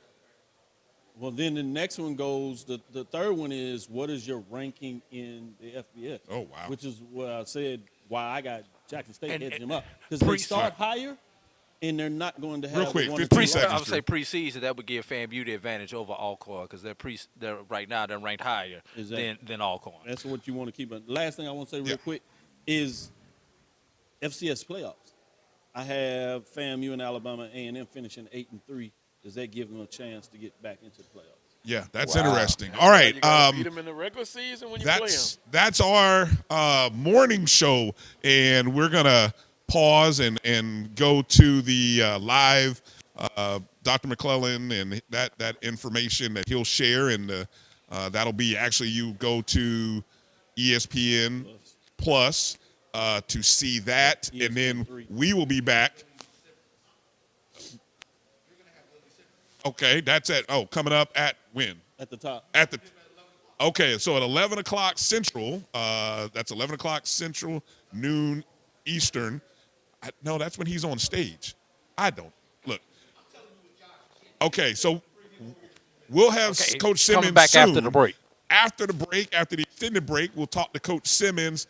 But if you want to go catch Dr. McClellan's opening, you can go do that. Put up two screens, 2 monitors. You guys know how to do it. One on the iPad, one on the PC, the other one on the big screen in the living room. Let's get out of here. Appreciate you guys for tuning in, watching us on Facebook, YouTube, wherever you are. Make sure you hit the thumbs up, like button. Go share. Let people know the Black College Sports Network has you covered. Make sure you can also find us on HBCU League Pass Plus. All right. That's going to be it for this segment. Let's go to a break. We'll be back on the BCSN GameTime Show. company to fix my credit. Hold the phone, man. You can do it yourself with Credit Versio. That's way too hard. Call the credit repair company. Most credit repair companies only work on 1 or 2 accounts at a time, making it slow and expensive. You won't figure that out for months. Ignore him. Credit Versio's brilliant software scans all 3 credit bureaus, finds the accounts that are hurting your score, and guides you through the entire process. Anyone can do it. Let's fast forward and see the results. Wow, I fixed my own credit and saved hundreds. You can do this. Visit creditversio.com. Are you hungry for authentic Caribbean food like jerk chicken, oxtail, red snapper, shrimp, tofu, and rasta pasta? Well, find your way over to Mango's Caribbean Restaurant, 180 Auburn Avenue, right next to Royal Peacock in downtown Atlanta. Them belly full, but we hungry. Mango's Caribbean Restaurant, open daily from 11 a.m. to 10 p.m. And on Friday and Saturday, we're open till 4 a.m. Come to Mango's and put some spice in your life. Oh, we've got a good thing going. Mango's Caribbean Restaurant, 180 Auburn Avenue, right next to Royal Peacock in downtown Atlanta. For more info or directions, call 404-698-3992 or log on to mangoscaribbeanrestaurant.com. For instant coupons, text MANGOS to 313131. Tell your mama hungry, papa hungry, brother hungry. Mango's Caribbean Restaurant, authentic Caribbean cuisines. Open up the door, tell your mama hungry.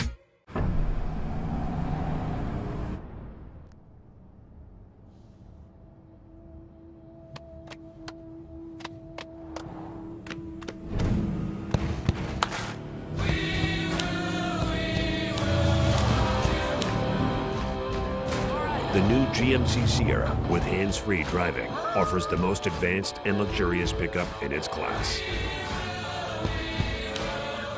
Yeah, it rocks. If you think all pads are exactly the same, think again. This is Always Ultra Thins reinvented with the Always Triple Protection System. This pad wicks gushes 90% faster, absorbs even more so you can feel dry, and locks odors in. Rethink your pad for up to 100% leak-free and odor-free comfort with the totally reinvented Always Ultra Thins. This is always like never before. For 200 years, Montgomery, Alabama has been making history by people who had the courage to stand up for change. Today, this riverfront city has been reborn, embracing the past and looking forward to the future. From the National Memorial for Peace and Justice to the stage of the Alabama Shakespeare Festival. This is where history was and is made. We are proud to call Montgomery home, and together, we can be the change. It's never too early to plant the seed, to share the tradition, and instill a sense of pride in your HBCU with your little ones. HBCU Pride and Joy Children's Boutique helps you share your school spirit with a wide selection of adorable kids' apparel and accessories officially licensed from your favorite HBCU. Visit hbcupridejoy.com and follow us on all social media at HBCU Pride Joy on Facebook and Twitter.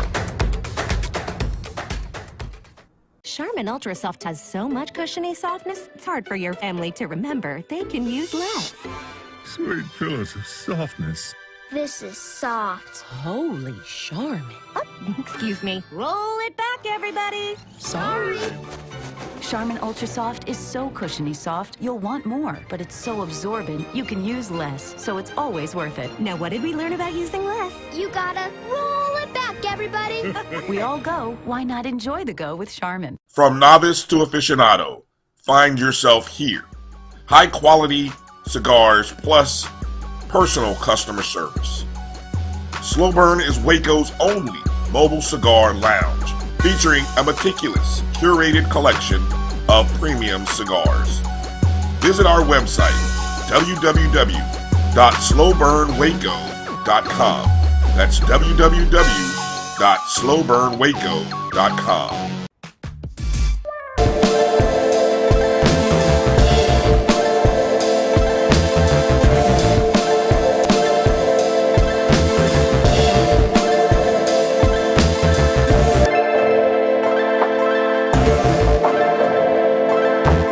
Positive experience. Definitely a tremendous honor. Like you said, lights, camera, action. A lot of lights, a lot of cameras, a lot of action. So, I guess it's a little different than of course, your students first, athletes, and now part of the media day. Is it something that you'll treasure and can, maybe 10 years from now, think about that being the total, you being the total package, I mean, on the field and off the field, media and all of that? I think that's the goal of every student athlete, to be the complete package on and off the field, be able to handle your business on the field and be able to handle things like media events and have a good reputation off the field. So, I mean, not even 10 years. Tomorrow I'm looking at that, trying to be that. So, I mean, I think that's the goal.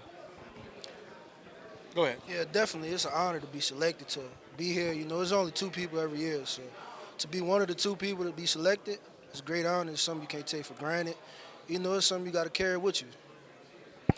Now let's kind of get into preparation for the 2022 football season. First of all, Coach Dooley now cut his teeth coaching at Southern University. Now we can say he's back home. How has it been so far, with Coach Dooley, working with him? I think it's just it's a blessing because he's already done it at Southern University. So when he has that experience, like you said, he cut his teeth at Southern, you have that experience, he knows what it takes. Not only knows what it takes, but knows what the university expects. He understands that, and so he's constantly reminding us and instilling that in us that we stand on tall shoulders, and we have a tremendous responsibility not only to this football team, to this university, but to the entire community. So I think that's one of the biggest blessings from him coming back that, that I can express.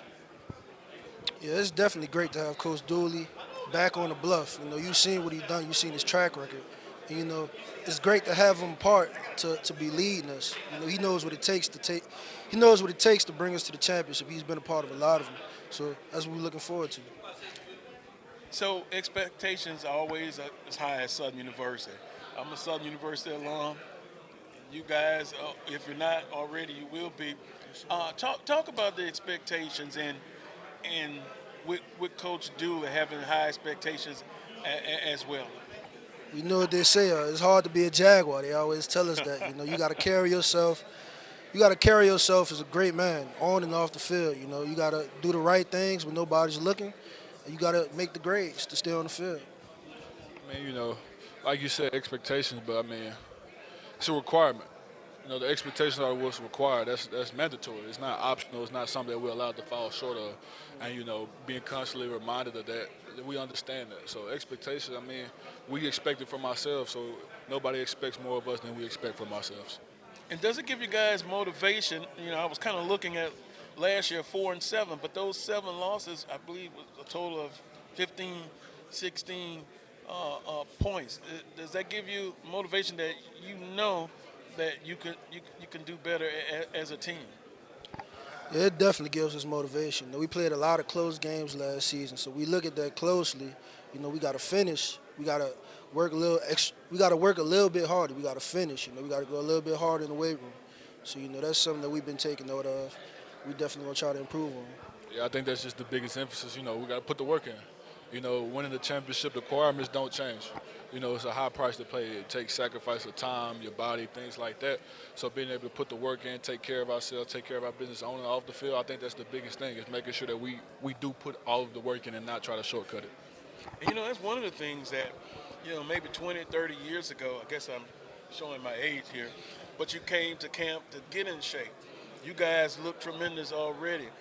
Talk about, preparation during the downtime or the off season, and how important is that now to be in shape when you get into camp ready to go? I think the biggest thing is you don't really take downtime. That's where the separation comes in. You go home. What are you doing when you go home? Are you working or are you relaxing? Because if you come back, let's say for a workout session, and you're out of shape, you're already behind. We're not gaining no ground. So where you really gain that separation is the breaks. And I think that's one of the biggest differences is, a lot of guys came back in shape, knowing what the mission was, knowing what we have ahead of us and what our goals are. And so I think that's one of the biggest things. Yeah, like he said, it's about when you have that downtime, what are you doing with it? Play for Coach Dooley, you got to be in shape. So, we took that. We didn't take that lightly. In the month of May, we took that. We went and grinded, stayed in shape, created that continuity that we gonna need for the long run. last question. You excited about the 2022 fall season or football season? Because I know the cliche is you take it one game at a time. I'm betting you're saying the same thing. One game at a time. Win the week, correct? I mean, the biggest game is always the next game. And that's kind of our mindset. So right now, we're working on ourselves, and then when it's game week, that's our opponent. That's all that we focus on. We won't overlook anybody. We're not going to look down the schedule. We're not going to, we're going to prepare for everybody to the best of our abilities. Like he said, taking it one game at a time. That starts with finishing off summer conditioning. Fall camp, then we got Florida Memorial week 1. So you're taking it 1 week at a time, 1-0. Well, it's been a pleasure talking with y'all. Best of luck in the 2022 football season, and there's always a saying, "Go Jags." Now I guess we're going to say that with a little bit of take pride. a break. Go Jags. Yeah, go Jags. Go We're gonna Jags. Take a break. You're watching the Coles Brown Show. It's just up here on the right. Of course you know where we're going. That's so you. Kind of got a sixth sense. And a head-up display. They're here. Hit the field, warm up. You brought all these players in your Buick? Yeah, So you. it is. There's a Buick that fits your life because at the heart of every Buick SUV is you. Are you?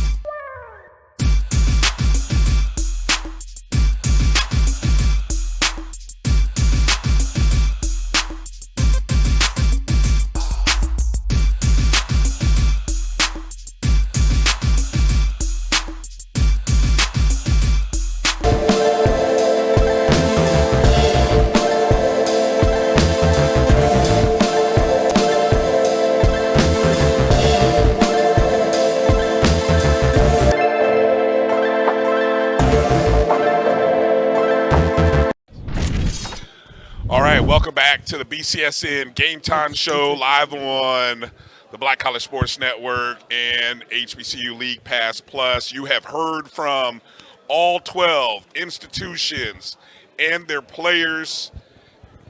What an amazing show. What an amazing day. Last guest was Alabama A&M, Connell Maynor. As we try to figure a way to squeeze in everybody here, you might want to scooch over this way a little bit. There we go. So that way we can zoom I've out been and get working out, everybody so, here. I might be able to let y'all get in here now. Yeah. All right. Truly a round table. All right. We got a tag with Alabama A&M still up on the screen. All right. Yeah, this is live, so it's okay. You can do these kind of things. Even though, I'm blocked out by the Game Time logo. All I have is my mouth talking, which is not a logo beautiful. over your face. Beautiful. There we go. All right. All right, as we conclude, it's been a big day, long day here at the SWAC Football Media Day. We've talked to all 12 coaches and the players. It's been a beautiful day. Let me recap. Is there room for Mike Washington somewhere in here? Anyway, where's Bishop at? Let me get in here, but we're gonna try to get in the show earlier. So let me go through the official. Although you saw our predictions at the beginning this morning, we saw our predictions.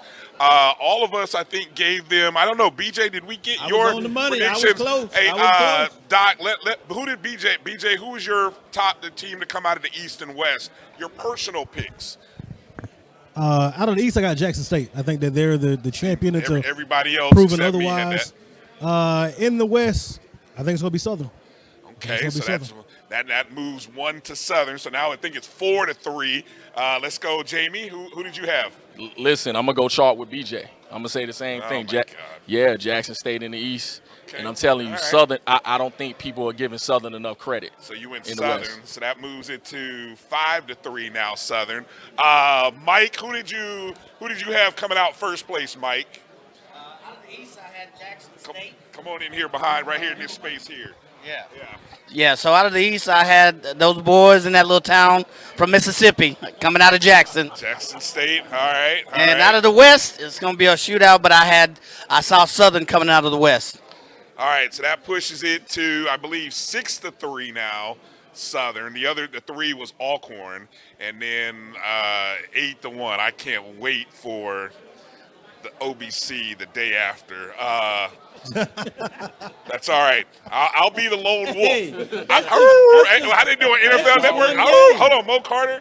Mo, who did you go on that in, Mo? Right there behind Doc and BJ. Wow, we got more people. So the question is, 8 of 9 have Jackson State finishing in first. I was the lone wolf with A&M. Who do you have coming out of the East? I've still got Jackson State. I feel like at the end of the day, you know, if you're going to be the man, you still got to beat the man. Now, granted, when you look at Jackson State's schedule, there are stretches where not only are they going to get the best out of the best people, but they have to find ways to transition from one week to another. I think that end of the October, early November stretch is going to be very, very challenging. I expect the Campbell game to be very, very physical for them, and then they have to find a way to emotionally reset to play Southern the next week, then play Texas Southern, then play Alabama A&M. Everybody's still sticking with Jackson State coming out of But if first they can place, get through it, absolutely, I definitely think that's the case. Now, coming out the West, 6-3 right now in favor of Southern over Alcorn. So just to throw that out there. Woo-wee. It's got to be on wax. Well, Wait a minute, Mo. Well, it's not even the fact of going home. But let's also think about this. People like myself and BJ played for Coach Dooley, so we know what he brings. Yeah. Also, you know, we remember what kind of man he was as far as the program, and Coach Richardson's still hanging around or whatever from a help standpoint. But I also think that Coach Dooley has a lot to prove to rebuild that fan base, and I think he definitely has the situation set up moving forward. So yeah, I can see a Jackson State Southern SWAC championship. Now, where the location is going to be at, that's definitely a toss-up. Again, I say it's going back to Jackson. A case of soda. A case I of got fine 7-1 soda. and 6-2. So that's why it's going to Jackson. I want a Y'all case end the of season the at 6-2. finest ginger ale from all of you after when FAMU wins the East. I need something stronger than some here's the ginger ale, official. bro. Well, I have them at 7-1. I have a 3-way tie in the East. The problem is the tiebreaker is going to go who's top in the poll. And because Jackson State starts higher in the poll, they're going to end up finishing higher in the poll. So take out those little nuggets, those little things that you need to consider when you're talking about a season and those tiebreakers in a lot of ways. Can I make a bold prediction out here? I want to throw it out Still here to doing everybody. bold predictions, Drew, huh? Okay, more bold predictions. I think there's so much parity in the SWAC this year. 5-3 on both sides is going to do it because and let me explain to you You why. have the matrix to back that up? I'm just saying. He got some data analytics. Also, remember who you're next to, so you need your data analytics to go on. But let me data points. Let me explain it. Data point over here. But let me break this down for you. Jackson State set the standard last year in the SWAC, and we've seen the response each and every team in the SWAC has done. They're going to close that gap. Now, number one, Jackson State did not blow everybody out in the SWAC. There were many games. There were at least 3 games that they could have very easily have lost last year. Obviously, we know that they won all those games. Some of those teams are going to make up that difference. That difference. We understand. We believe that. But I have. We know the when we talk about Southern coming out, I agree with it, and I looked at the matrix too, because I think it's important that you're not just talking about a team winning, what you think your record is, but really looking at that schedule. Yeah. I mean, it's early, but we can look at the schedule. The 2 losses I have for Southern are road games, having to go to FAMU, having to go to Jackson. Those are 2 losses. But I think they're going to go 5-0 in the division, right? They got Alcorn at home. It's going to be the crossovers. Yep. They got Texas Southern. It's in Arlington, right? And so they have a favorable schedule in terms of at least in divisional play, but it's tough. Thing that I see in the East that is interesting to me is I think Jackson State did Alabama A&M a favor when that game was moved to Mobile. I see that being a loss. I see them winning in O&G, but I see FAMU defeating Alabama A&M at home, right? And so those are some of the things that I think you consider also. It's not just the matchup, but where is the actual game played? And when you have the schedule where everybody doesn't play everybody, Who do you have on your schedule? How deep is that schedule? And then where do you play those games? And at what time of the year do you play those games? True. Hey, is there a team anybody have on the surprise board that's going to shock everybody? Hold on, East and West? hold on, Drew. Hold on. Okay. Before you jump that, go ahead. We know who he picked. Come on over here. We know who No, he picked. Yes. Right. That's all right, Bishop. You're still objective to me. There's no objectivity. I tell you what.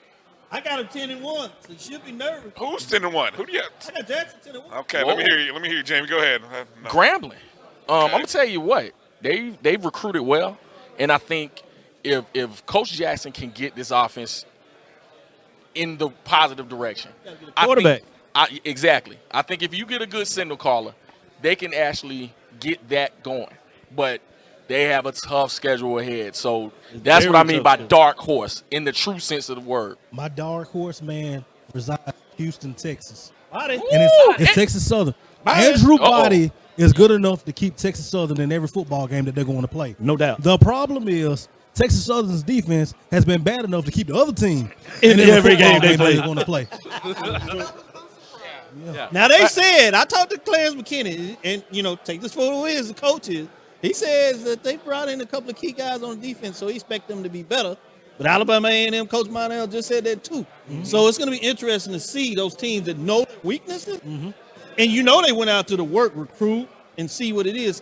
How much better were they able to get their weaknesses, and can they maintain the strengths, whether that's on the offensive or defensive side of the ball? And I think with both Texas Southern and Mississippi Valley, I think those are two football teams. Woo! They might not go to the show. But I think they're going to stop somebody else from going to the show. I agree. BJ, I see your Texas Southern, and I'm going to raise you Bethune-Cookman. Bethune-Cookman, think about it. 2 years away from football over there. We know they basically, except for the football coach, except for Sims, they pretty much clean house everywhere in the athletic department. Now, they've had spring practice. They've had summer workouts. And speaking as a Rattler, we have seen personally what Bethune can do when they get back into the football business. Yeah. I think this year, the rest of the SWAC is going to understand what Bethune can do when they are in the football business. And the other thing about when you have somebody like that, and I know I get excited about this, so you got to let me roll a little bit. The other thing when you talk about Valley and Bethune-Cookman that we don't always want to admit, those are teams just like us that we don't always look at. The players on other teams don't either. So it's hard to get up for those teams. But those are teams that will be physical and punch you in the mouth. And if you're not careful, they'll get you. And by the time you're trying to get in the game, it's too late. Yep. One more comment about Bethune. It's a dangerous team as well, because I still go back to last year, defeating Alcorn State. Oh, yeah. And I think maybe that's a springboard, maybe. Yeah. And then when you think of Bethune-Cookman, one word comes to me, physical. So let's see if that was a springboard for them to do better. And one other thing about Bethune, who's their quarterback?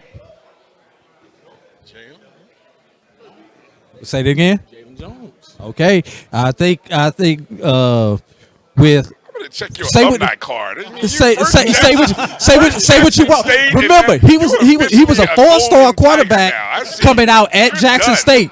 So we know that he can play. We know he can play ball. You've seen him play ball when he's been good at Jackson State. And let's think about it. He's gonna have some vengeance on his mind. He's going to have some vengeance on his mind. I'm going to sit back and let Charles talk. The coaches. He feels like the coach's son came and took his job. I'm finna show y'all I should have lost my job to the coach's son. No offense to Shador. No offense to Shador at all. But you have to have that type of chip on your shoulder if you're a Jalen Jones. Yeah, I mean, I think Jalen is a tremendous quarterback. But you should have seen me scrunching my face when you talking about Bethune-Cookman. It just caught me off guard. But okay, Bethune-Cookman. Too many syllables. Yeah. It's too many syllables. I like where you're going with Texas Southern. That's one of my dark horses. I think I had them to finish pretty high up there. I had them second. To finish over there in the SWAC West. But Okay, yeah. I think Texas Southern's a team to watch. Can they stop anybody is $1 million question.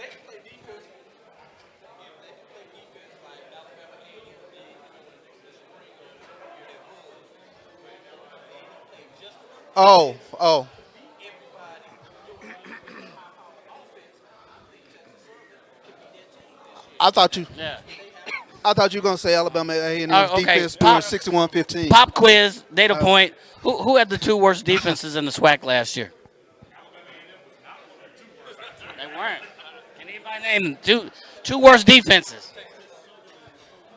Yes, absolutely. So when you say Bethune is going to surprise you, they were on $1 million last year. They can't go anywhere but up. So that's not a surprise to me. So wait a second. But I never did hear who the predicted order of finish in the SWAC East all right, here we go. The official predicted order from the SWAG. Now, yeah, great transition. Now, just to make it official, nobody in this panel is part of that cabal of voters that's involved in cabal. This. Okay. Yes, we do need a media poll, please. There's enough, 200 and something members of the media here. We need a media poll. Yes. Look, nice plug there. Okay, out of the East, and I'll read the predicted order plus first place votes.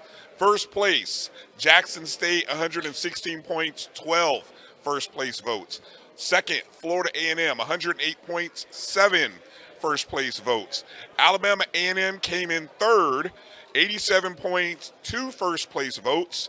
Alabama State came in fourth with 60 points and 1 first place vote. Fifth was Bethune-Cookman, 56 points, and last, Mississippi Valley State, 35 points. We're talking Valley. Four teams with at least 1 first place vote. That's a coach's one. Yes. 22 of them. Here's the West. Look, this is actually kind of I don't know, maybe more surprising. First is Southern with 111 points. That caught me off guard. Shocking Carlos here and everybody with 11 first place votes. Second, Alcorn State, 110 points, 5 first place votes. So almost got first just on a point system here. Third, this might be the surprise because nobody's talking about this team, and unfortunately they didn't have 1 player on the first team, all SWAC, offense, defense, or special teams. Prairie View, third with 82 points, 5 first place votes. 5. Grambling State came in fourth, 77 points, 1 first place vote.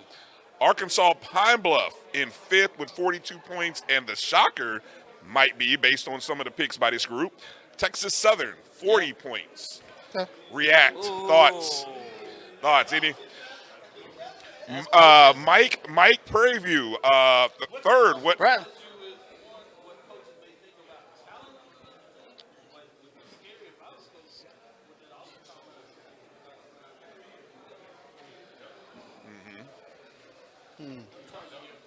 Yeah.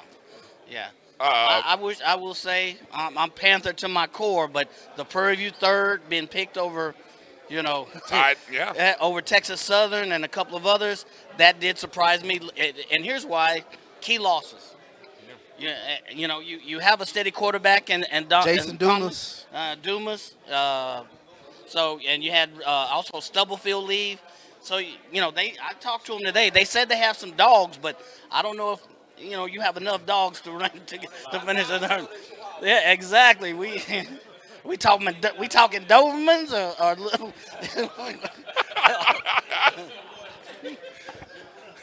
Trying to find a way to get out of here. Look, this is time though. It's getting close to closing time. Preseason Offensive Player of the Year, Shedeur Sanders, of course. I think a lot of people expected that. Preseason Defensive Player of the Year, Isaiah Land. Of course, the 10 other schools were represented on the first team offense, defense, and special teams. And of course, as mentioned, there were 2 schools that didn't have somebody on there, Alcorn, and then who did I just say the other one was? Alcorn, and there was one other school. Oh, I just said it. No, UAPB has somebody on there. Valley? Nope, Valley has Caleb Johnson on there and Ronnie Thomas. There was somebody else. Yeah. Mo, appreciate you. Thank you. Who has the most selections on the most selections on the first team, was Jackson State with 5. Yeah. I think FAM had 4. I didn't do total first and second. So, That's that. All right. Anybody? Any comments other than any surprises there with the official selections? I mean, Well, TSU last. Mm-hmm. TSU coming in and said there were 3 or 4 on this panel who said that's going to be a dark horse. They, with Body coming in, they got some new pieces, some good recruits. That's a shocker. Anybody else want to comment on that real quick? Yeah, no, I think the shocker is Texas Southern because I think for a lot of us who watched Andrew Body last year, that they're about to get better. Like we keep saying, can they stop anybody? Yeah. But they have the receivers. They have the offense. They scored 27 points a game last year. So Texas Southern to me could be a scary team once we get toward late October going in November. I think we mentioned it. They're going to keep somebody from getting to where they want to be. Yeah. Will the 2 games that essentially set the pace or determine the winners be played Labor Day weekend? That being the OBC in Miami and the Labor Day Classic in Texas. Will those be the 2 games that determine the East and the West? No, I don't think so. All right. I think they will set things up in the I think there'll be interesting data points. He is thinking. There's an Alcorn Texas Southern matchup that I think is going to be very interesting once we get toward, I believe, late October. I can't remember the exact date, but that to me was one that I circled.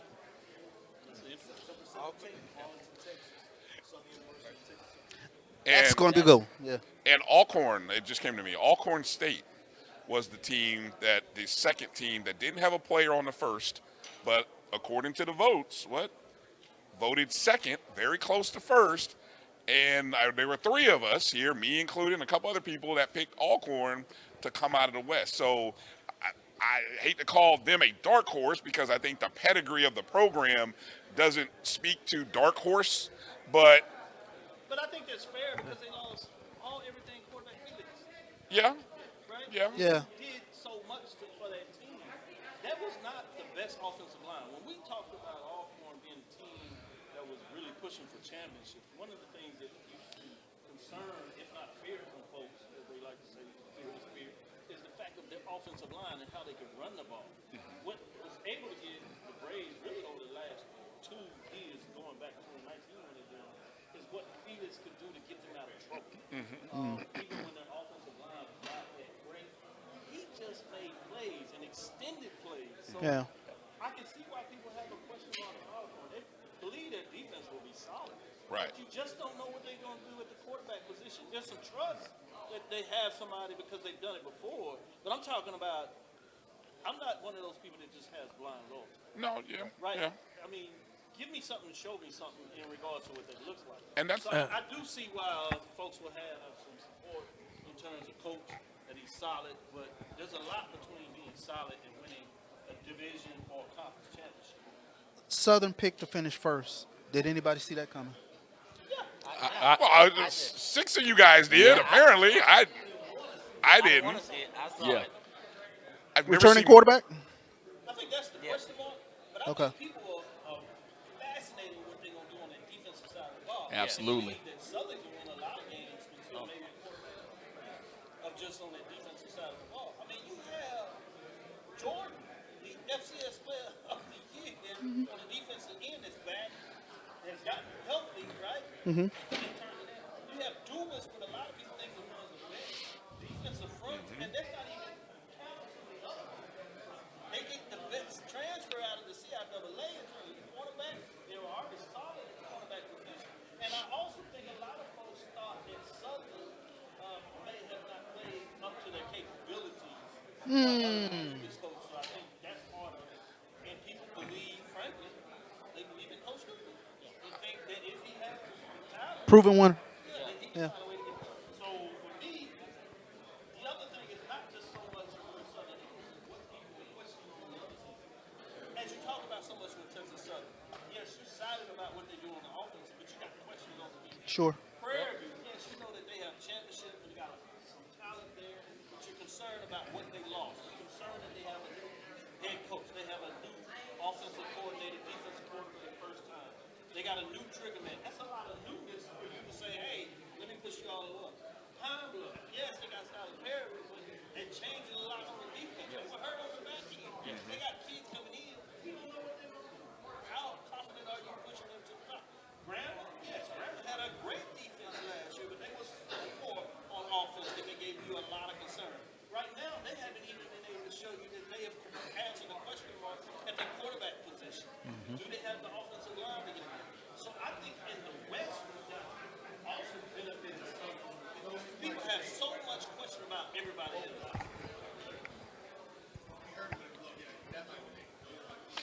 And that's what I think it is. Just to sum it up, is people have so much question mark about everybody else Sure.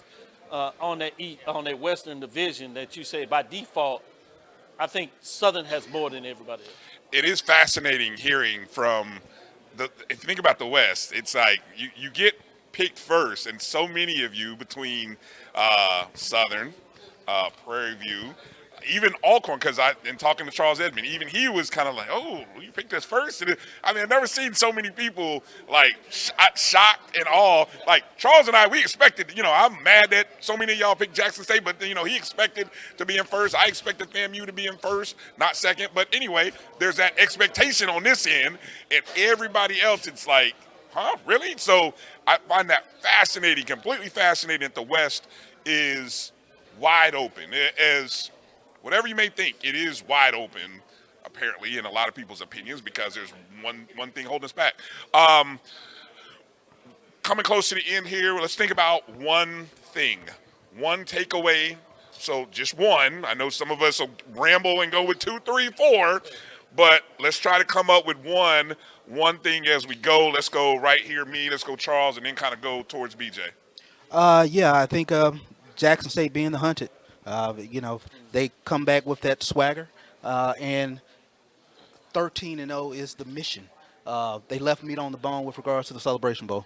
Ooh, they've said that 13-0. That's publicly being said? Or? Mission 2022. Ooh, okay.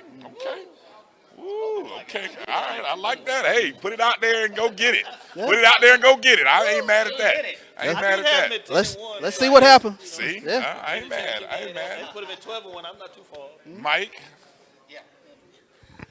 2 words: parity and dark horses.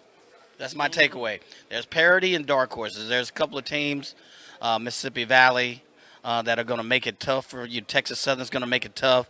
They may come back and actually pull some upsets. Nothing is given here, so that's kind of my big takeaway. Okay. Jamie? Wow. My big takeaway, can the OBC be that springboard for FAMU?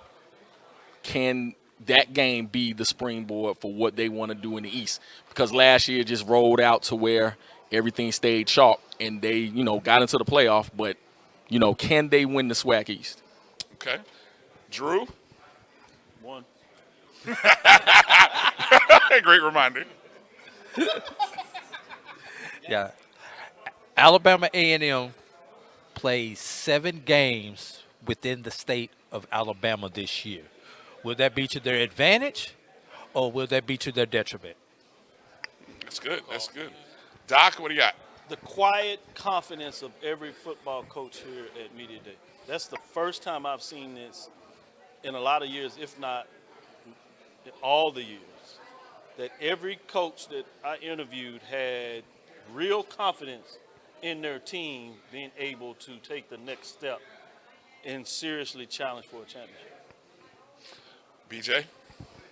I would say growth and new birth. I think I'm one of the guys that I've sat on the other side of the table for SWAC Media Day. I remember the Harvard Center.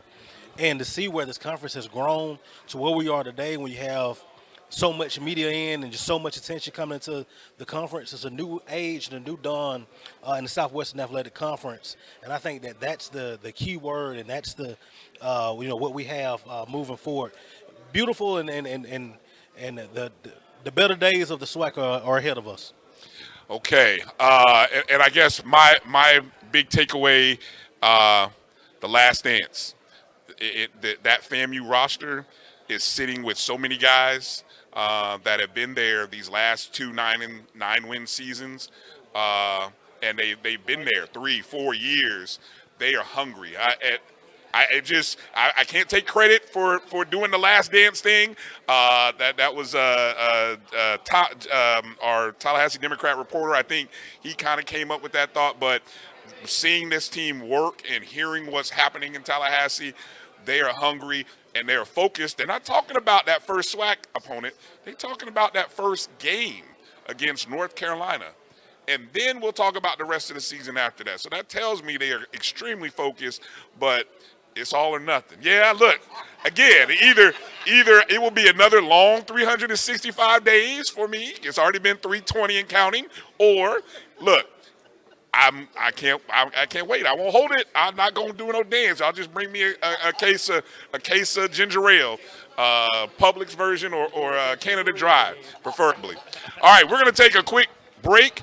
Come back. Got a chance to talk shortly here with the GOAT, Charlie Neal, coming up here shortly.